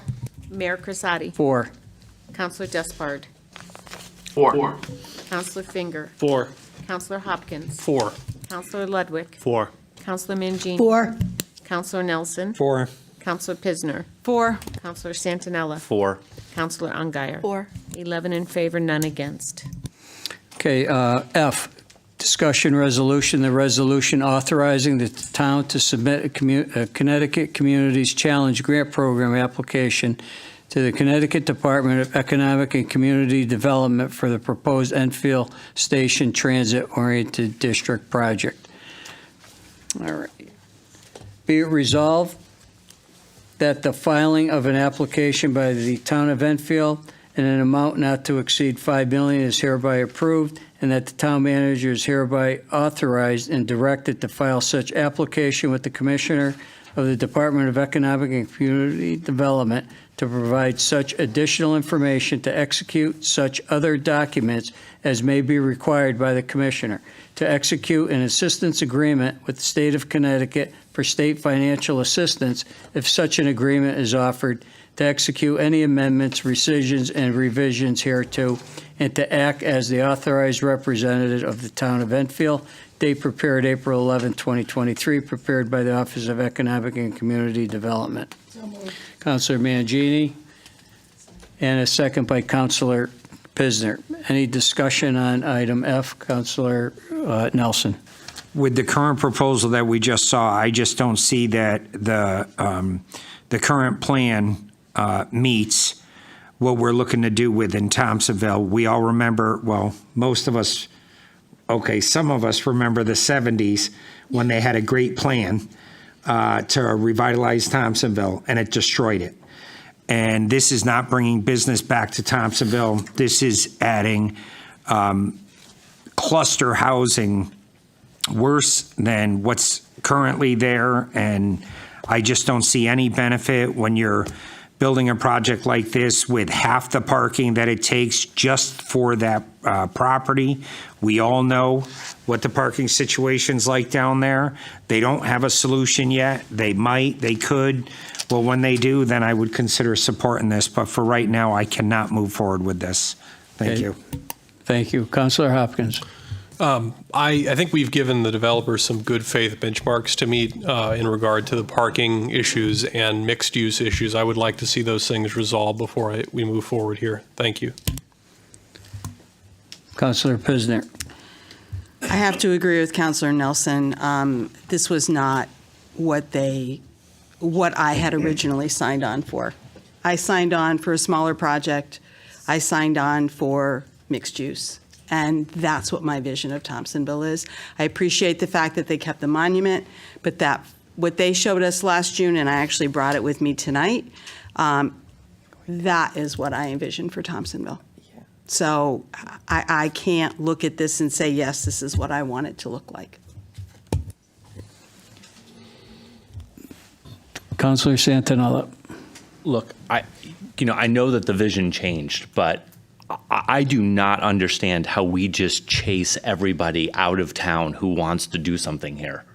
I mean, Starwood Capital is like a $15, $20 billion company that is looking to invest in our town. And what happened tonight was ridiculous because there wasn't enough retail space. I agree that there wasn't enough retail space. Let them solve the problem. But, I mean, guys, look in the mirror. You're the problem right now. That performance earlier was ridiculous. We all want to see Thompsonville come back, but I'll tell you what, you want to start putting a lot of business down there? You think we have a parking problem now? We are going to have a huge parking problem. Parking is a problem, but just kiboshing everything because somebody made a change that threw you off, it's ridiculous. I hope that everybody goes home and watches that presentation tonight and you listen to yourself. It's embarrassing to sit here and ask people to come in and invest in Enfield. We're great. We're open for business. No, we're not.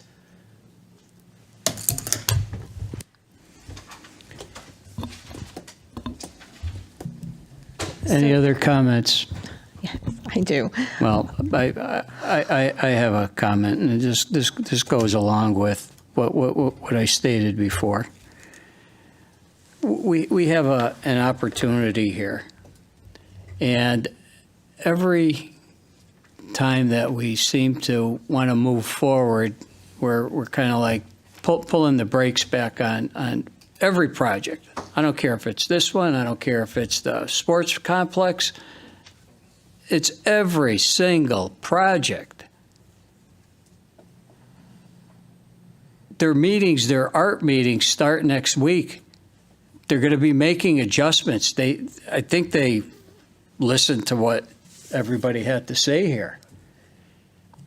And for us to say, you're not envisioning, what this original June presentation was all about is absolutely ridiculous. And, we have an opportunity. We have a fantastic developer here with a great reputation that's going to be doing something for the vision of this town. So I'm going to send it over to our town manager right now. So I do understand the concerns. I was a little surprised, too, to see some of the iterations that have changed. However, we are on a deadline for a grant, which is going to help them with the design process. So if you desire change and have them be able to take into consideration all of your concerns, we have to continue the process. We can't hold off on them applying for this, and I'm going to tell you that we've sat through weekly meetings with them about all different aspects. They are in communication with Bigelow. They are in communication with their neighbors. And honestly, half of the issue in Thompsonville is absentee investor landlords. And several of us were on the site walk last June on some of these properties that are being proposed to be taken at very high values, might I add, and demolished. I would not let my worst enemy live in some of the apartments that I saw on that corner last year. So it becomes a situation of the devil you know or the devil that you want to work with to hopefully deal with the design issues and your comfort level. And I'm not discounting your comfort level. You sit up here as elected officials that are responsible to report back to your constituents. You are doing your due diligence, but so are they. If you read the first bullet point, we're going to work with them to plan the project, complete due diligence, and develop a final design. Nothing is set. We haven't even transferred the land. You hold all the cards right now, because if at the end of the day you don't like what they come forward with, you are still in control of that site. So I ask your indulgence to take a leap of faith, understand that this is just a grant application, that there is nothing that you are committing yourself to, but it's giving them the opportunity to continue to work their capital stack and their financing in order to make this project what we all hope it's going to be. The deadline for this is coming up. We can't wait if this is going to be a piece of what they're going to use in their toolbox. Councilor Nelson. So I'm kind of shocked, and you can throw your pen all you want. You represent District 2, and you know parking's a major issue there. They're a $1 billion operation because he just doubled the amount of apartments that were supposed to go there without increasing one parking spot. Who benefits by that? Not the community, not Thompsonville, that's for sure. I don't care if he's a $1 billion developer or not. I'm an Enfield resident. I grew up down there, and parking is a problem. When he comes to us with a valid plan that addresses that, whether it's leasing Bigelow or some other area, then I might be more comfortable. But right now, the parking is a problem because councils before us allowed stuff like this. Well, I'm not going to be part of it. I'm not going to be the council in 50 years that destroyed the center of the pond, because if they can use 500 feet around their complex, good luck trying to park at the pond to take your grandson fishing. Good luck going for a canoe ride. You're never going to be able to park there because all that parking is going to be flooded with those apartments. So throw your pen, say I'm rude, do whatever you want. I'm looking out for District 2. Maybe other people up here should too. And that is not business friendly. That's flooding it with apartments, and we don't need more apartments down there. We need business. Councilor Mangini. Thank you. Through our mayor to our town manager, you say that there's a time limit. Maybe you could tell us what the time limit is. And then also, if in fact it's a closed time limit, we could get an answer to the parking situation quickly from the developer that could appease and solve some of this issue, because again, we do want to move forward. We don't want to be going backwards, but we want to do it right. I get that. So maybe we've got some time here. Maybe we don't have to vote on this tonight until we do get the answers that people are seeking. Thank you. I will, let me just offer Cindy, Councilman Mangini.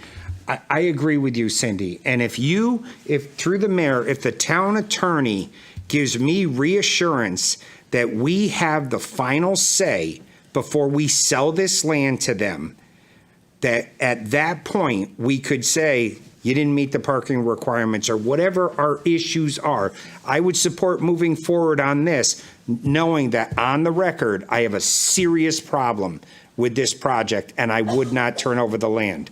So if you can guarantee me we could stop after we apply for this, then I would support it. If we can't, I don't.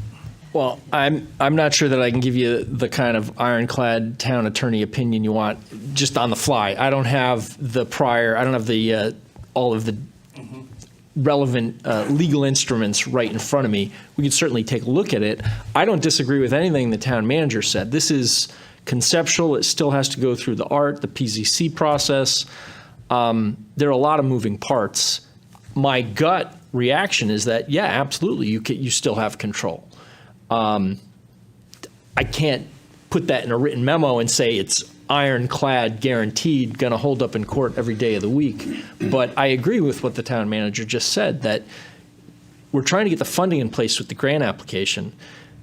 It hasn't even been approved by PZC. So if you wanted to put the brakes on and say, hey, we've changed our mind, we don't like the modifications you made, and so we're not going to proceed with the purchase and sale agreement because the concept has changed so dramatically, I think you're well within your rights to do that.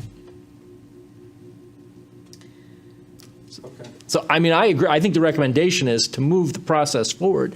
You don't want to scare the developer away and kill the deal.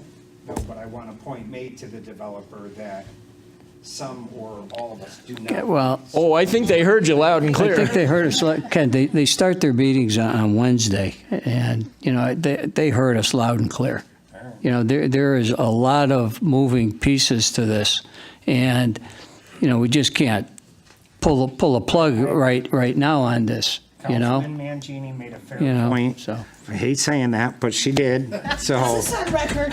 I agree. I will go forward with this as long as it's on the record that unless things change. Councilor Ongar. So, just to reiterate everything, if we support this tonight, later on, they've heard our piece, and if they do nothing, there's no more parking, and everything is not up to what we were looking for, we can still vote no later.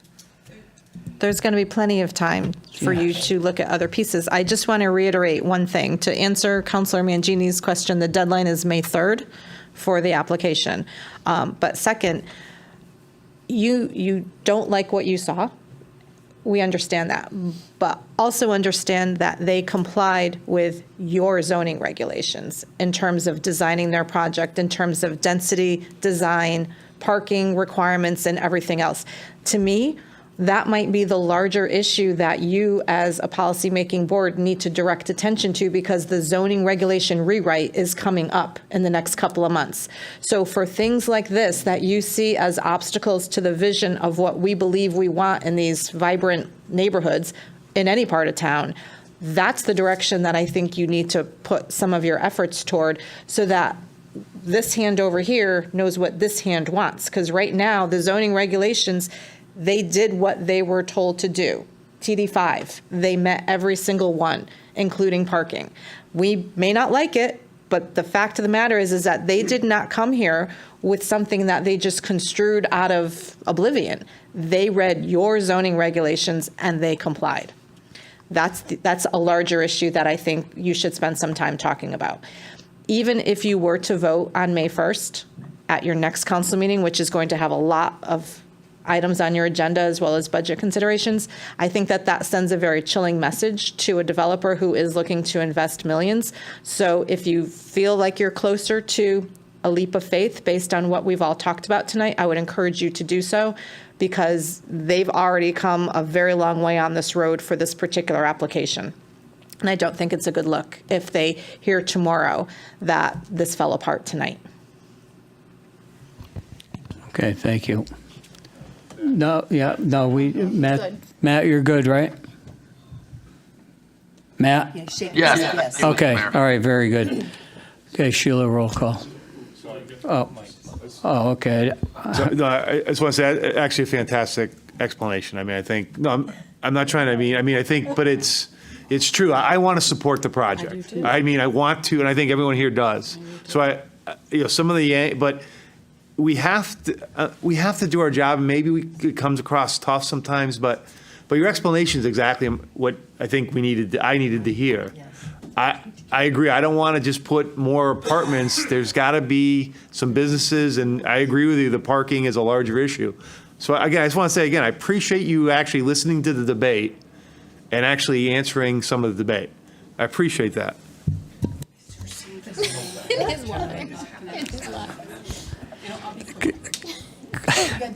Councilor Pisner. Okay, so yes, And then we're gonna move I forward. am going to support it because I did agree with you, Cindy. I do. And Ellen, good explanation. And I just want to put out there, too, that we are going to be redoing our planning and zoning regulations. And it is important for our residents to come and have input so that we don't have to go through this. We're the ones that know this town the best, and we should have a voice in those regulations. So yes, I want to see Thompsonville rebuilt. And I think they will work with us. And if they don't, hopefully, maybe somebody else will. Okay, thank you. All right, well, thank you. All right, thanks for the open dialogue here. Sheila, roll call. Deputy Mayor Sakala. For. Mayor Corsati. Four. Councilor Despard. For. Councilor Finger. Against. Councilor Hopkins. Against. Councilor Ludwig. For. Councilor Mangini. 4. Councilor Nelson. 4. Councilor Pisner. 4. Councilor Santinella. 4. Councilor Ungary. 4. That's 9 in favor and 2 against. We get to say the final word. Item G. Earlier today, we received a detailed associated with the transfers and expenses for the fourth quarter. Are there any questions for Attorney Thalberg in regard to item G? Okay. All right. Moving forward, item G, the resolution to transfer funds for legal fees, $150,000. Moving forward, all right. Be it resolved that in accordance with Chapter 6, Section 8F of the Town Charter, the following transfer is hereby made from general fund balance, appropriated fund balance, $150,000 to the town attorney for legal, $150,000, date prepared April 13th, 2023, date prepared by John Wilcox, Director of Finance. So moved. Councilor Mangini. Second. And a second by Deputy Mayor Sakala. Any discussion on this? Seeing none, Sheila, roll call. Deputy Mayor Sakala. 4. Mayor Corsati. 4. Councilor Despard. 4. Councilor Finger. 4. Councilor Hopkins. 4. Councilor Ludwig. 4. Councilor Mangini. 4. Councilor Nelson. 4. Councilor Pisner. 4. Councilor Santinella. 4. And Councilor Ungary. 4. 11 in favor, none against. Item H, the General Government and Finance Committee has been working to revise some of the bureaucratic and business unfriendly regulations concerning the food trucks and special events that happen here in town. So especially with the upcoming summer concert series, these changes need to happen. So we have a resolution amending the rules and regulations for the issuance of mobile food vendor permits and the lawful operation of mobile food vendors.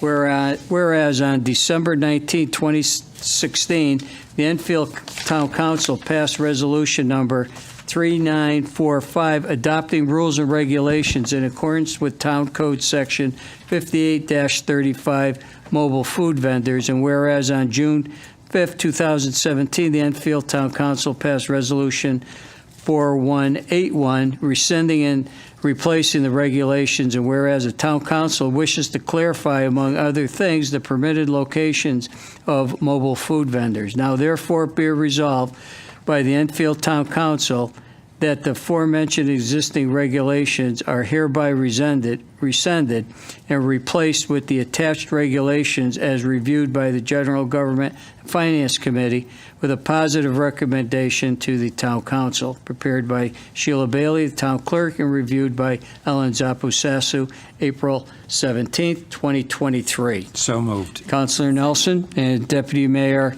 second by Deputy Mayor Sakala. Any discussion? Deputy Mayor Sakala. Just very quickly, I know we touched on this last meeting. This is another recommendation of general government. I will wait for Mike to say he agrees with me again when we're done with this. Well, if he won't say it, we all agreed. And I really hope this gets unanimous support because there was a lot of work that was put into this by staff. Sheila, we really appreciate you and all the work you did on this to make this more user-friendly, to sort of embrace the food truck industry, and I'm really excited about this. And my only ask besides that everybody vote for it, is that we do some major PR for this, because I think it's going to be very important that people see that we've made some additions and some changes to this, so to get this pushed out on any level that we can. John's first, but then I had some. Councilor Santinella. Yeah, I am really excited about this. I think we did a lot of work. We did do a lot of work in the subcommittee to refine this and make this more friendly. I know that the state level, there's changes going on with the health districts, that there's not going to be the need to reapply for every time you change a health district. So food trucks can cross across the state, transverse throughout the state without having to get new permits. And I just would like to remind people, these are some of the most entrepreneurial people. Lots of restaurants start as food trucks, and they find places where there's a following. And I think, we hear people in the community talk about how we want more options and more options. This is a great way to show support for young entrepreneurs who are developing their craft, and maybe will end up in a brick and mortar here in town. So I hope that everybody's excited and supporting this, but I love this, and I've been really excited that we've been working on this. So thank you. All right, thank you very much. Councilor Pisner. I just want to make sure I'm reading this right, because Your mic's not on. it made me happy, so I hope I'm reading this right. So that the your Enfield vendors are actually going to get a break on this, so they aren't paying as much, right? Am I right on that? I believe so. Right, they don't have to have. Red line version. Right, right. So it does look, and I love that. I really liked that a lot. And so I just want to say thank you for doing that. So, because this way we get a lot of the Enfield food trucks out there as well. So, thank you. Before I get to you, Councilor Ledwick, to the town manager, a lot of these food trucks, some of them actually look for electrical outlets. So I'm just wondering, to help support some of these food vendors in their trucks, maybe we can install some outlets so that they're able to use that as part of, being friendly to them, because I think this is a great opportunity for our town. It's a great opportunity, so. Yeah, just to make that available to them, and if we need to possibly install a couple along the way somewhere to accommodate some of these food trucks, I think that would be awesome. Yep. Great suggestion. And again, for the record, Deputy Mayor Sakala and Councilor Santinella, this is I support as well. We had great back and forth in the subcommittee. I agree with them. I mean, I think you're exactly right. This reminds me of Yankee Ingenuity, where we don't talk about anymore. Get out there, hustle, sell your product, and you're right. Maybe you get yourself a brick and mortar in your your famous restaurant, and this really does add to the culture of your community. If you actually look around the country, I don't know how these are developing in certain parts. again, it brings out, good food is good food, and everyone loves good food. So again, I support this as well. Okay, thank you. Councilor Nelson. Real quick, through the committee members. So if you own a food truck and you live here in Enfield, once you get certified by the health district in Enfield, are you good throughout the entire state? So, there is change going on within the health district. So I can't say to you today that is the case. But I actually have invested in a company that's looking into food trucks, okay? And so I was looking at what that meant in Connecticut, and I found this legislation that is going through, and maybe through the mayor to the town manager, you might know definitively how that's coming about, but my understanding is that they are stopping, they are trying to consolidate and all buy into one uniform set of rules. Whether that's happened today, I don't know, but that's the end goal. So Right. yes. Like a quarterly inspection. You know, they go to the health district, they get their inspection for 4 months, they're good for the state. So Correct. I can look in Google and get a company out of Bloomfield to come do, you know, a baby shower or something versus every town. And can you think of the cost that must add? And time and redundancy Yeah, and yeah. lost You know, revenue. And that's why food trucks don't move from one district to another, right? They try to. A 4-day event, Exactly. they may make the money up, but to come to your house for 4 hours might not be worth it, so, all right. Well, Councilor Nelson, you just put a good thought into my head here. You're going to have a food truck come to the Maybe- council may- meeting? Maybe, and I will go out there and say that I would rent the truck so that we could have a nice little outing for ourselves. There you go. I second. All right? All right? We all in agreement? Huh? Yep. It's the lobster truck. Well, I'm just saying, it's just, you know, but, okay, I think we're ready to go. Roll call. Deputy Mayor Sakala. 4. Mayor Crisati. 4. Counselor Despard. 4. Counselor Finger. Cousins Lobster. Oh, I'm sorry. 4, please. Counselor Hopkins. 4. Counselor Ludwig. 4. Counselor Mangini. 4. Counselor Nelson. 4. Counselor Pisner. 4. Counselor Santinella. 4. Counselor Ungary. 4. 11 in favor, none against. All right, earlier tonight, us as a council came to the consensus of purchasing the building next to the town hall to make sense for future needs and to have the opportunity to connect the town hall, the Express, and Higgins Park campus.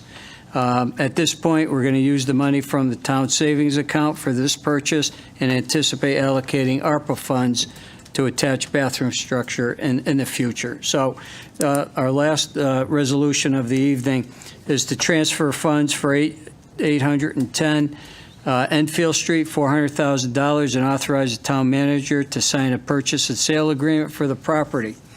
Be it resolved that in accordance with Chapter 6, Section 8F of the Town Charter, the following transfer is hereby made from general fund revenue appropriated fund balance, $400,000 to the town manager buildings, $400,000. Further be it resolved that the town council does hereby authorize the town manager to sign a purchase agreement to obtain the property pending approval of the town attorney.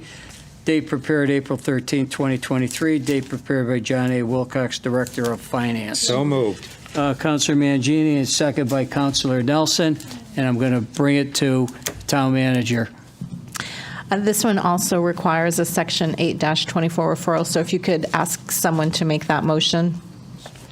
Oh, I Okay. make a motion to amend the resolution and add, and also make an 8-22, 2024 referral to PZC.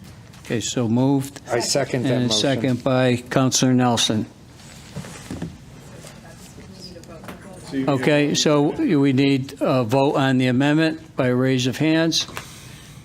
Okay, 11-0, all in favor, unanimous. And now the vote. Sheila? Is there any discussion on this? I think we've discussed this one to the hilt here. Okay, Gina's so already got her bathrooms on it. Councilor Hopkins? Just to make sure for the public to understand this, if the town manager could just briefly address what this will be used for, if that's okay.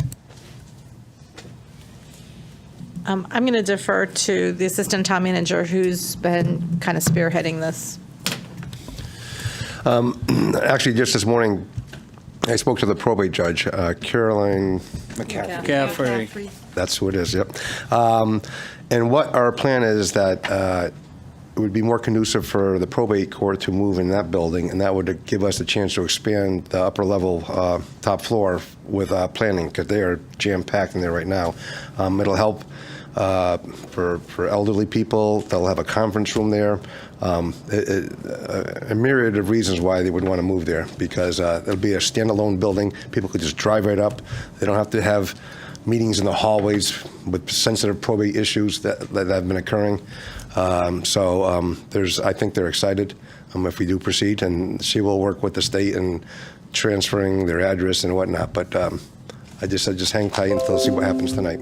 So. Thank you very much. I just continuing my discussion, I wanted to say, I think that ultimately this is a poor use of this money. I think the main benefit we get for the town is that office space being opened up. I am also concerned that we'll have to do allocate additional monies for this property to accommodate usage in the court building. We're not going to get any money from the state to do that. I wish that the state allocated more money for probate courts, but that's my concern. Thank you. Okay, thank you. Any other discussion? Sheila, roll call.